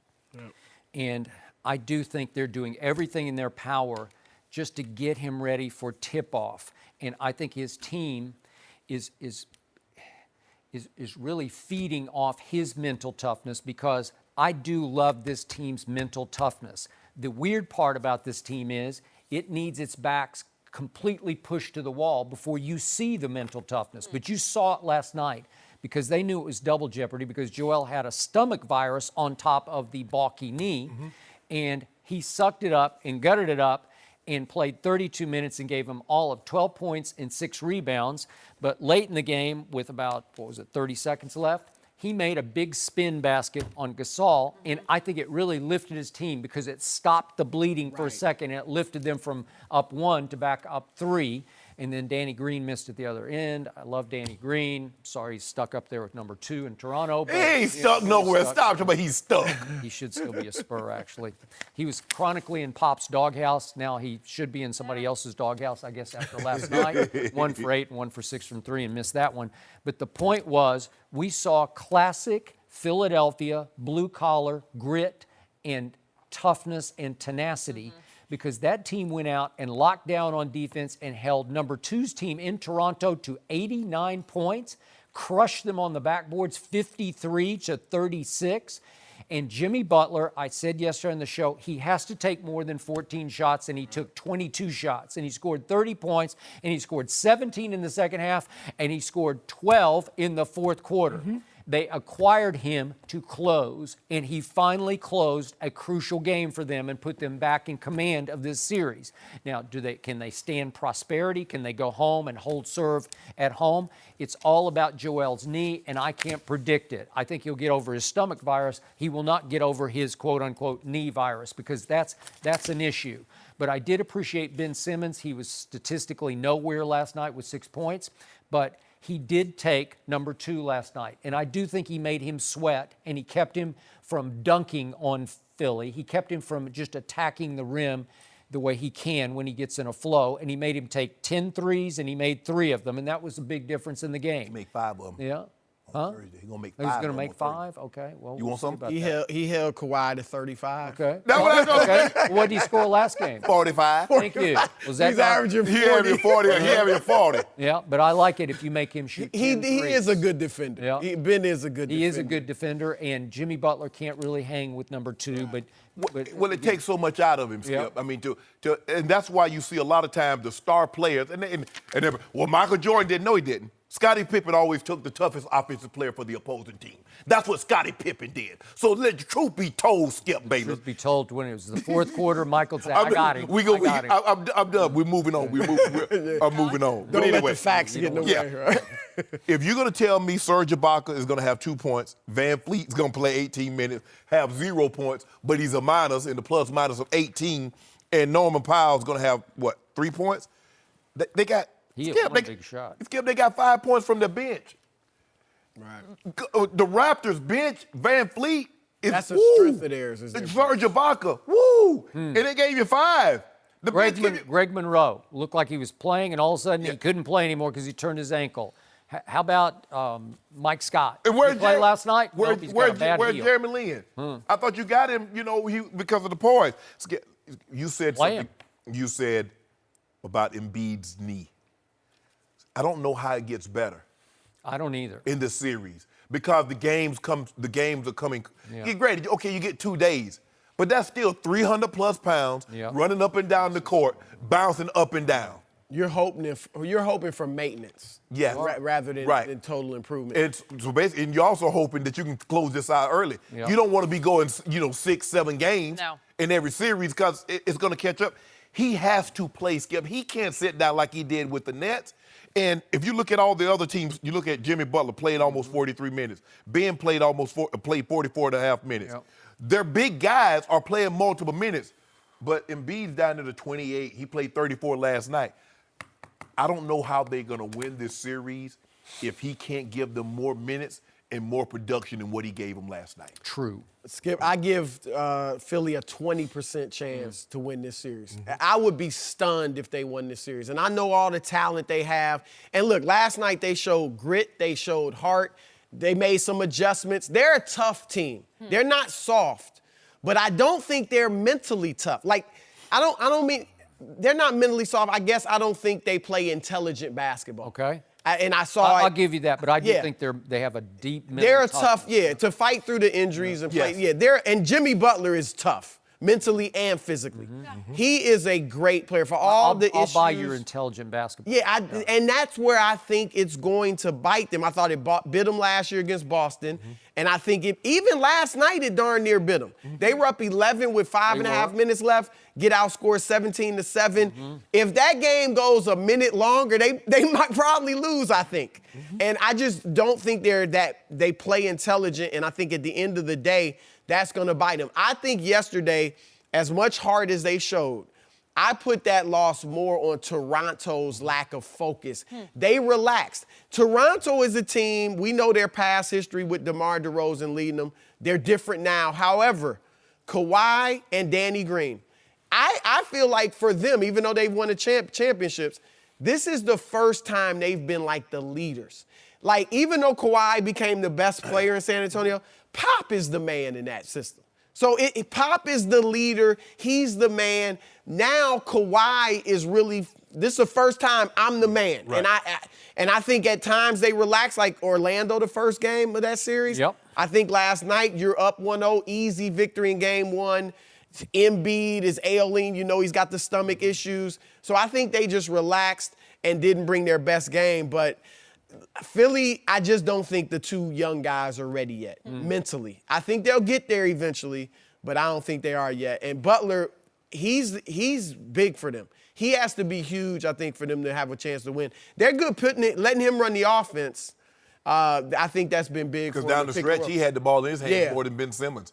They're kind of playing Ben like a small forward now, in a lot of cases, especially in the half court. So They were playing James Ennis, Jonah Bolden, and Amir Johnson down the stretch. You like that? Ennis was I wanna big see yesterday, Boban. but no. They need to put old Boban in there. Old Boban give you some valuable minutes. I think he's stuck at the end of the bench. Right? Played all of 125. Man, they had Boban up and they kept playing games with Boban. They have him up and then they bring him back. They have him up again and they bring him. Nah, let Bo play. He can't play but so long. But that's okay. That's enough. Weren't you picking Philly in the do. beginning? Yeah. You picked them in the series? Completely jumped off the bandwagon. It sounds like right. It sounds like hold you on. were Tell about Skip. What am I supposed to do with Embiid? Them knees. His knees worse than mine. I got an excuse. I'm 51 and played in the NFL. I didn't have no bad knees. I'm worried about his 25. This is a big deal. Yeah, If he's I'm worried doing about his future. 6 treatments a day, you can't maintain. Okay, he that getting and 6 still- treatments a day at 25. That's What that's gonna be right. up to at 28, Skip? They have to figure this out. Because, look, as good as Embiid is, he's great. He's the best big man in the league. You can survive without, Ben can play inside in today's NBA. Yes. That's how you alleviate his lack of shooting. You put him on the post, he can pass, he can score down there.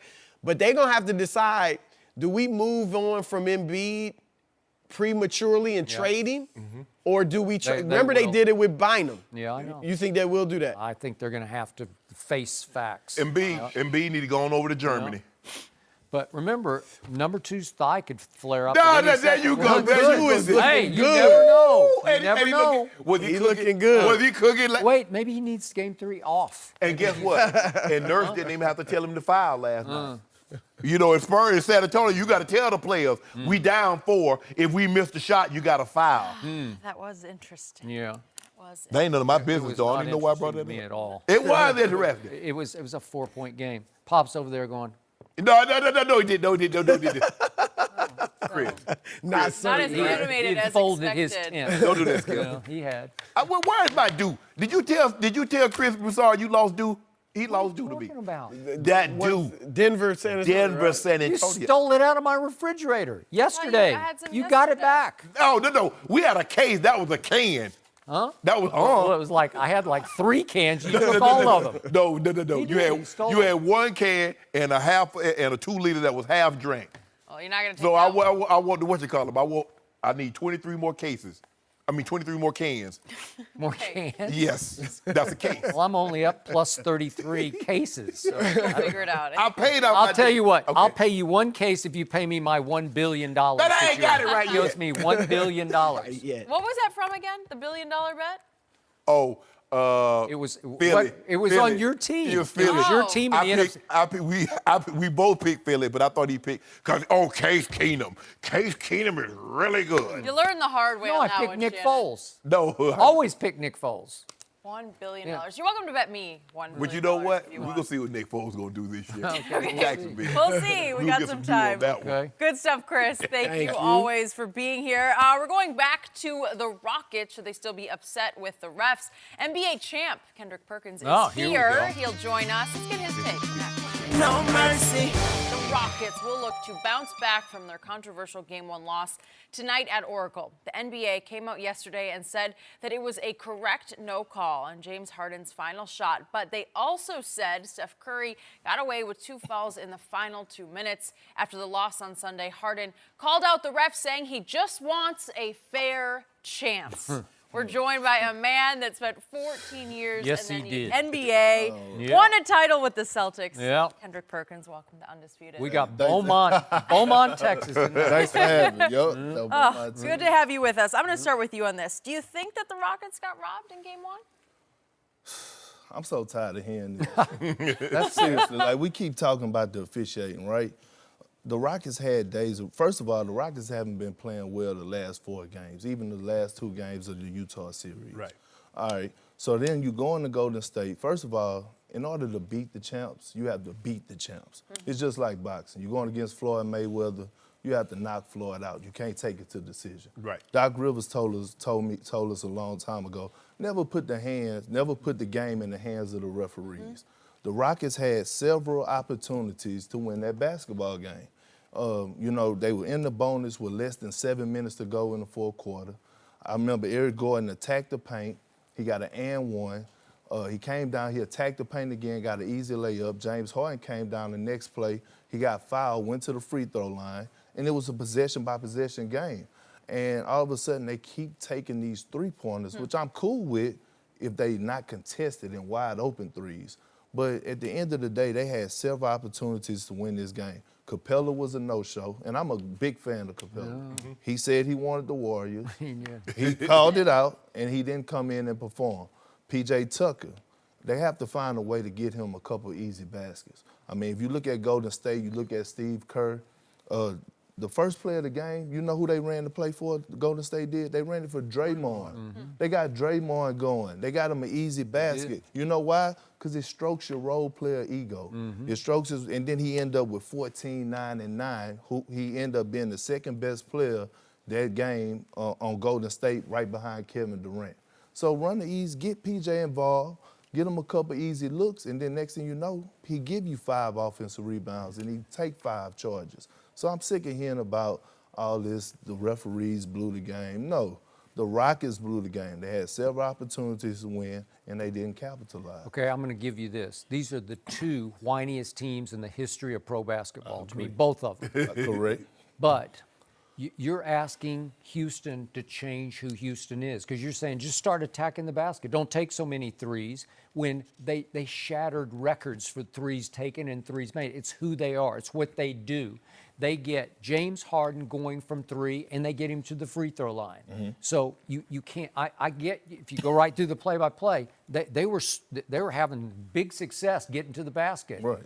But they were getting frustrated because they couldn't get any calls at the three-point line that they deserved to get. Because I thought they had 6 non-calls at the free throw line that got called for them all year long. And suddenly the referees are just looking the other way when you're facing Golden State. And this is the NBA Finals to me. One of these teams is going to win the Finals.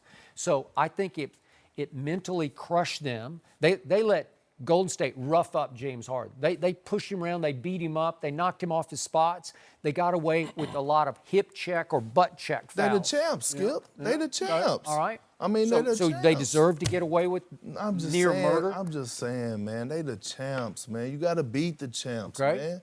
You So can't. how do you beat them? What are you saying? Get more open threes or just attack more? I mean, that's not. I mean, they're bad shots. I mean, it's not like they're wide open threes. Like these. But they're a bad shot taking team. Right. James Harden just take every three he takes is contested. So they didn't learn this from Game 7 of last year?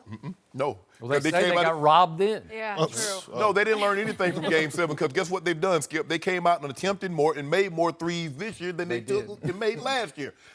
And I agree. There were times, there are opportunities like, okay, the 3 ball's not falling. Right. And we said this in Game 7 last year. Drive the ball to the basket. Let's see if we can get a layup or a foul. Well, Houston's looking at it, well, if you're not calling the foul on my shot, what makes me think you're going to call the foul if I'm going to the basket? A foul is a foul, regardless of where it happens on the court. And so James is getting frustrated. Chris Paul's getting frustrated. But at some point in time, you got to stop bickering with them and deal with Kevin Durant that's on the court. Absolutely. And so I believe you made a point about Clint Capella saying, and Skip and I talked about this earlier, I want the Warrior because we had them last year. Okay, you want them. Can you give me more than 4 points and 6 boards? Exactly. Can you do that? You're going against Draymond. You must punish him on the offensive end. I couldn't even recognize Clint Capella on Sunday. I didn't know. Again, they said he had 2 viruses at the same time last. I've never heard of that before. I haven't but either. He couldn't catch it. He couldn't hold on to rebounds. He just looked lost. Well, didn't they fly out there a couple of days earlier and did. disrespect the Clippers? They did. Yeah. Right? So, Well, I mean. you can argue. Okay, so, but my thing is, okay, cool. You want the calls, but I could go back and look at the game and see several times when KD shot the ball, he didn't have a place to land. Guys were under him. He didn't complain. He just went and got a bucket. Right. As being the best player in the world, he went and got a bucket. Second best. But okay, go ahead. But is he? Wait a Well, I second. mean, we're right now for the best Wait, is he the first best or the second best player in the world? Right now, right here, right now. Oh, yeah, right now, because you know the other guy, he on vacation. Well, listen, we'll get into that later. But listen, right now, Kevin Durant is the best player in the world. He is. Right? And by the way, you played with him for a long time in Oklahoma City. Yes. And what did you see this coming? Did you see another level or two for him? And the crazy thing, it's another level. Yeah. If KD was to get his own team, it would be. Really? You think one more level? Yeah, it's another level. Whew. It's another level. Whoa. Something to look forward Ever to. see anything like him? Get any shot, any place? He's already the best offensive player we ever seen. Ever In NBA history. It's nothing he can't do. Just because he's 7 feet tall and shoots it? With handles, mid-range, dunk on you, hezzy tray ball. Oh, that's what got everybody messed up. They had the trade. When you playing for the trade, now he go by you and poke on you. Yeah. So, I mean, he had fundamental offensively, I agree. There is nothing he can't do. We've never seen anybody that big, that skilled. Because normally 7-footers back in the 60s and 70s, they played with their back against the basket. And then here come Dirk in the mid-90s, and then Kevin Durant take Dirk. He's Dirk 3.0. Sure. He took what Dirk did to a whole different level. There's no question about it. And now he's playing. And because we've seen games like the first game of Patrick Beverley, like, why you let Patrick Beverley do this? He's like, I can shoot over Patrick Beverley. I might shoot 43%. Then again, I might do this. He said, you know what? Man, I'm finna go ahead and take this series over. What did he say? I'm Kevin Durant. You know I'm Kevin Durant, right? I mean, for a man to say, you know who I am. We all know. And then go out there and back it up. I mean, he's on a mission. He's out to show. I think this series, these playoffs, is that when he says, this is where, because the first time he beat LeBron in Cleveland, we're like, okay, he passed short. LeBron like, nah, I did average a triple-double. And then the next year, like, nah, but there's no LeBron. He did the same thing the next year. And so now he's like, I don't know what else I can do. I'm about to three-peat this thing, three finals MVP. What? So, I mean, the next thing is go get his own team and average 40 points, right? Oh, I believe, I don't know if he's going to take enough shots to average 40. And he's not going to take the bad shots like James Harden. He's not going to take bad shots. James will go 3 from 18 from 3, and like it ain't nothing. He'll shoot, 11 for 36. Yep. Like it is. Kevin, that's not how Kevin's wired. And so you also played for this team called the Boston Celtics for a while and won a championship, and they play the first game tonight. Do you see them winning this series now that they've won game 1? I actually got Boston picked to win this series in 6. Wow. Okay. And I was worried at the beginning of the year about the Celtics because I said they were too talented. And it's too deep. Yeah, so when I mean too talented, like when you have young guys and they're that talented, Jason Tatum, Jaylen Brown, all those guys in the regular season, you have to understand that they have individual goals. Right. So you got guys that want to make all-star games. You got guys who want to do all NBA. Yeah, exactly. So, throughout the regular season, you could see it. Guys in and out of lineups, in and out the lineup, they biggering and saying this, we're not getting these minutes, these shots. But then when the playoffs came about, it's no more hidden agendas. It's only one agenda. Right. And that's winning the championship. And it helped a little bit in a good way. I'm knocking on wood for Marcus Smart, but it sort of clarified the rotation that he's out right now. And much respect to Jaylen Brown, too, because he was in and out of the lineup, and when his number was called as a young player, he didn't pout. Right. He came in and he was ready. Well, he was the one that suffered the most because he's the one that played so well in the playoffs last year. They got to go to the bench when Gordon Hayward was inserted into the starting lineup. By the way, Gordon Hayward looked good. He looking good. Al Horford, too. How about that Kyrie guy? Oh, he's special. He can do. He dance. I mean, he start dancing on them out there. He at the club and he doing what he doing what he do on the court. They can't do nothing with him. Man. Career high 11 playoff assists. And that means he's happy and his teammates are happier with him. And he's in great shape right now too. No injuries. He mind's free. He wants to show that I can do this. And they're fearless. You said it yesterday. He looks like he's happy. He's just for the first time. He is. And he was not happy all year long. It's showing. There you go. So do you see him and KD linking up somewhere? They have been talking a lot. They've been talking a lot. They was to link up, that would be dangerous, right? Ooh, wow. I don't know. I mean, it's hard to leave a team after winning the championship, right? Yeah. I mean, it might be easy for KD to leave Golden State if he won the championship because he's never going to get the credit. I don't care if he wins 5 championships. He's never going to get the credit because Steph had already had this thing built. It's Steph team. Right. I could agree with you. He going to have to go. Now, he goes somewhere else, wherever the case may be, and he wins the title, man, we're going to have to start reshuffling Mount Rushmore. We're going to have to start that top. But it could be special. I could only imagine KD and Kyrie in New York. Woo. I might move to New York. You might be all in. I have to buy me some tickets. First championship since '73. That would be dangerous.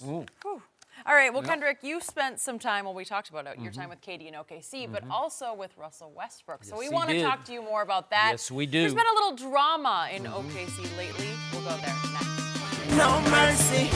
Russell Westbrook received a lot of criticism after the Thunder lost in the first round. Russ struggled shooting the ball and had some very contentious post-game press conferences. Now, Thunder GM Sam Presti was asked about Russ yesterday and said this: "He's not perfect. None of us are. I'm not going to let 11 years of his contributions and performance be overshadowed by a couple of pretty tough months. Would we prefer he handled a few things differently? Yeah, we've talked about that. He made an adjustment to that particular approach, and I think that's a sign of growth." Kendrick Perkins is back with us. Now, Kendrick, you spent 5 years in OKC as a teammate of Russ's. Is he the kind of guy that's going to listen to Presti or Billy Donovan? Russ is coachable. I played with Russ for 5 years, and I played with a young Russ before Russ started passing the ball. And now Russ then led the league in assists. And this year I seen a major turn down the stretch. Shots that he usually will force, he was giving it to PG. He was making the extra pass. I think Russ is coachable, and he came out publicly and said that he needs to shoot the ball better, and he held himself accountable. But we can't just blame Russ for this now, for what happened in OKC. I mean, PG wasn't healthy or whatever the case may be. They still needed PG to be who he was in the regular season. I know playing in OKC with under Sam Presti and Troy Weaver and Mr. Clay Bennett, that's a great organization and a very prideful organization. And first round exits is not what they want. That's not their goals. So at the end of the day, I mean, some pressure has to go to Billy Donovan. Lose a 3-1 lead to Golden State in the Western Conference Finals and 3 years straight of a first round exit. Everybody got to get held accountable. We can't just point the finger at Russ. Okay. Russ obviously has to be better, but everybody has to be better. You say Russ is coachable and he's making the pass, the extra pass. Do you think they hitched their wagon to the right guy? Because they had KD. And from all indications, they showed a little bit more love to Russ than KD. Roles reversed. Do you think they're further along in this process of getting back and winning a title had KD stayed and maybe Russ had vacated the building? No, I think they need each other. No, KD don't need him. He proved that. KD don't need Russ? No. He proved that. Have you been watching Golden State? Yeah, I've been watching Golden State. But he also has Steph and he also has Clay. But he told you, I can't win. By him doing what he did, he told you something, Perk. Well, let me give you something. Okay. KD is my little brother, okay? Yeah. And let me give you a little insight. KD did not leave OKC because he was tired of playing with Russell Westbrook. And I'm going to leave that at that. Okay, he wasn't tired, but did he believe he could win a title? I mean, I love hanging out with certain people all the time. But can you get me to where my ultimate goal is? Because we view Kevin Durant totally different now that he has these titles, Skip. You know what titles mean to a player of his ilk. Absolutely. We don't look at Karl Malone. We don't look at Charles Barkley with the same gleam in our eye as we do Larry Bird, Magic Johnson, and Michael Jordan. Correct. We look at Kevin Durant totally different. He got that same kind of gleam that we give to LeBron James. That same kind of gleam we give to Kobe Bryant. That's the way we look at KD now. So Shannon, what you asking me, if I had a choice, would I would have kept KD or kept Russ? Yeah. I mean, I would have kept KD. Okay, that's all. I answered for you. Yeah, I would have kept KD. And I love Russ, by the way. That's a good friend. So KP, Obviously, KD is not my little brother, but I do know some people pretty close to him and around him. And they said at the bottom line, he just didn't think he could win a championship with Russ as his primary decision maker every time down the floor, because obviously Russell is going to dribble the ball up the court and he's going to make the first decision, my turn, your turn. And too often KD, to me, was over on the wing like, can I have a turn? Right. Can I? No, Because listen, what I hate about Russell Westbrook, he thinks he's going to will his team to every win. He's going to run through that brick wall and just figure out a way to get to the basket and win the basketball game. And I'm with you. He just led the league in assists 2 straight years, in part because he figured out triple doubles really work because they enhance the brand, right? And he's got a big brand.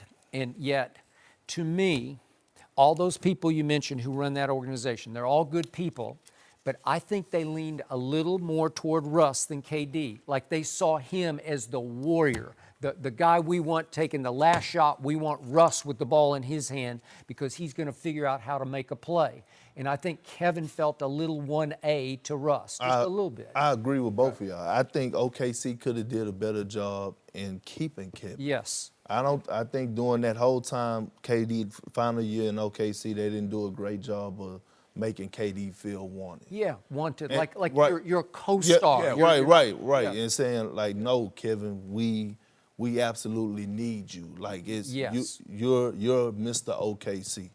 I don't think they made that clear. Right? Did they take for granted that because he came from Seattle, he relocated them to OKC, that he was going to be loyal and stay there? I think because so. they viewed Russ as like Russ is not going anywhere, and Russ has given them good cause to believe that. Right. But sometimes you get comfortable because the guy's been somewhere for an extended period of time. You're like, oh, we don't have to court you.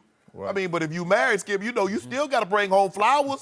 You still got to take mama out to dinner. I I'm mean, glad you reminded me of that. I just you know, don't just think because you know we've been together for 7-8 years that you can forget all the other stuff. That is true. I still want to feel courted. Okay, well, let me ask y'all this. Do y'all think with how Russ been playing these last 2 years, it would have been better for KD to stay now? OKC would have been a better team? Good point, maybe. Because, I mean, we're talking about an old Russ. This Russ the last 2 years have matured. But I don't believe he could have played like that with Kevin Durant. I believe he had – see, when Kevin left, he had to do something that says, okay, I don't feel sorry for me. Doing that triple-double did more for Russ than playing with KD. I agree. So once he got that, Skip, it's kind of like an animal. You get to taste the blood. I got to do it again. Because if I'm not winning a title, at least I got something to fall back on. Remember, dude shooting in the 30 percentile, shooting 29% from 3. But at the end of the night, he got a triple-double, though. So he wasn't going to be able to do all of what he's doing now. That 43 shots, you're not getting 43 shots with Kevin Durant on the court. Right. So he would have had to play a totally different way than what he's playing now. And I agree. I believe he likes Russ. But me liking you and me believing that I can win a championship with you are two different things. Correct. I agree. I got a lot of friends. I ain't trying to win I ain't gonna win no championship with you, but we still gonna be friends. It's a valid point.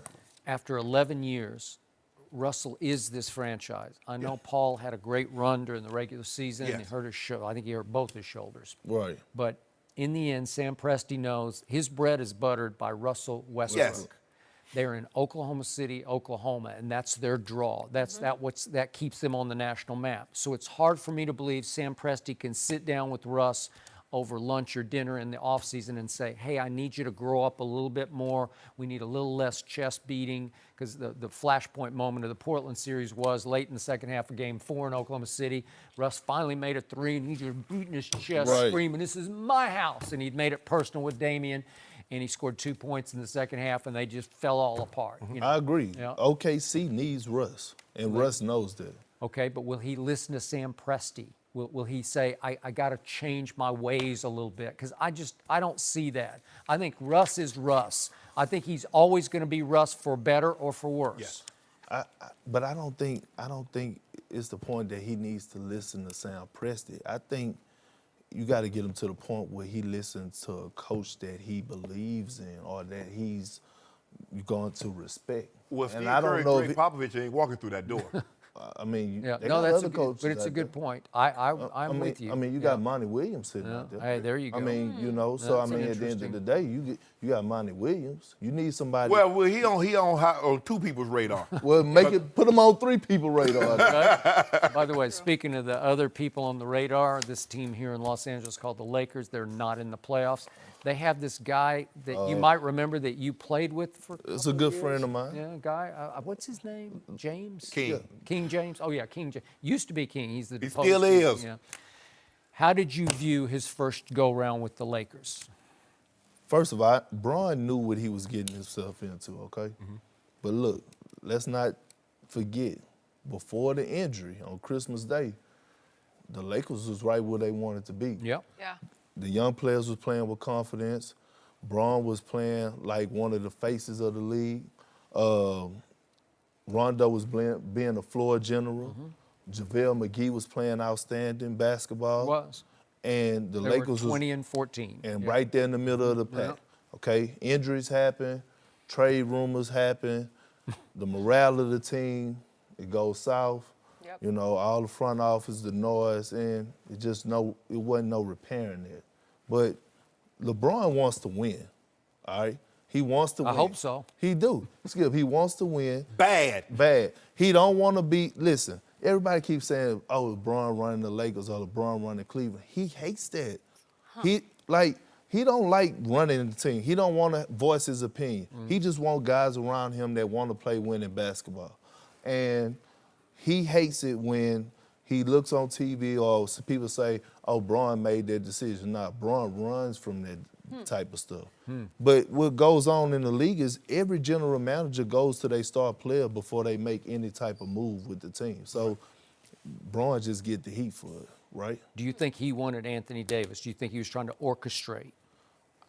I mean, if Magic came to me and asked me if I wanted Anthony Davis, I would say yeah too, Skip, right? Yeah. I mean, I think it was the other way around. I think it LeBron wasn't. went to Magic and said, we're going to go get No, Anthony it Davis." wasn't like that. Anthony Davis signed with Rich Paul, so that made it seem that way. Yeah. Okay, AD saw that New Orleans wasn't going in the right direction, and he wanted to win. He needed to get out. He really needed to get to a bigger market. Right. And it's better for Anthony. Whether he go to the Knicks, the Celtics, or the Lakers, it's better for AD. So at the end of the day, if Magic came to me, Perk, and I was a franchise, which I always wanted to be a franchise player, but if I was a franchise player and Magic and Rob Pelinka said, hey, Perk, we're thinking about trading for Anthony Davis. I was like, well, what you waiting on? Yeah. You see that? What you waiting on? What if you're going to get traded to get Anthony But you, Davis? but you the franchise. You ain't going nowhere, right, Perk? No, You I'm the franchise right now. I'm not. We keep talking about, hold on, Skip. You know what? We keep talking about, all these trade rumors. Lo and behold, what we're finding out last night, there's a lot of stuff going on in the front office that wasn't getting reported. Everybody keep talking about the trade rumors ruining morale. But what about old Genie and Rob Pelinka, old backstabbing Magic? That's why Magic said, I'm up out of here. Deuces, both of y'all. Kick You did. rocks. I wouldn't want to deal with that. Yeah, come on. You mean to tell me you can't call it? Come on, think about this. If I'm going to say something, let's just say for the sake of argument, and this is hypothetical, I want to say Skip and I. We gonna talk about Skip.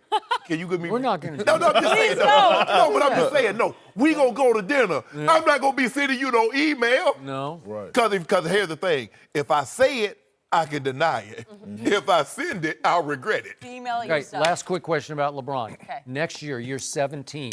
Realistically, can he be an MVP candidate? LeBron could be an MVP candidate until he retires. Until he retires. I have never seen. Listen, Skip. Listen. Talk to him, Perk. Skip, Talk listen. to him, Perk. That's Perk talking. Listen, Skip. One thing about it. Bron's book is already written, right? Yeah. We already discussed an argument about Jordan and Bron. Okay? Well, some people are. No, we Not all this are. person. We are- No, not Perk. you, Skip, but we all are. We all, yeah, I Perk. mean, like, Yeah, Perk. it's a debate, okay? So at the end of the day, I think Bron is going on 35 years old. I don't think he's worried about being the best player in the league anymore. But he's still going to go out and put up his 28, 7, and 7 That's what he does. because he spent $2 million on his Okay. body.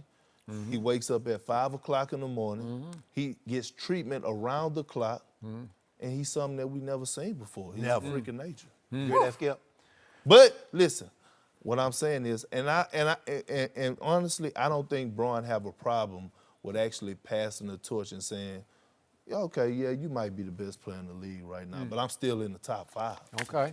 Okay, we still have to talk to you about the Sixers. We do. Are they the team to beat in the East? We'll discuss that next. I might talk about you, Jenny, though. I don't know. I know, no emails. No mercy.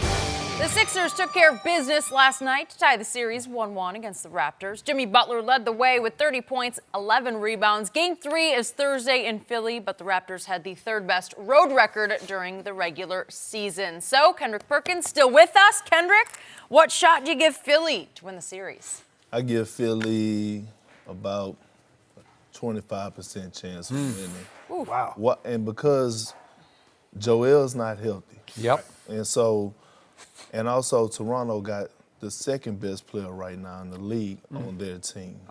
In Kawhi Jordan. Ooh, what? Wait a second. And Kawhi Jordan. You which did say he mimics Michael Jordan, and he has been making me proud. The fadeaways, the dunking, the palming, the turnarounds. Oh man, just. But I give. I backed you on that. I did. I know. Shannon gave me a hard time. He gave you a hard time because I said the movement. I didn't say he was just Mike. The movement. I just He's said a better defender than Mike. That's false. Better defender than Mike. Okay. But I don't know. I do. He's up there though. But Skip, you need to stop. But just Michael because Jordan's the Joel's defensive not player of the healthy. year. Come on. That's a Kawhi got 2 of them. Now you a guy. You tell me. You say 6 is more than 3. Is 2 more than 1? Yeah.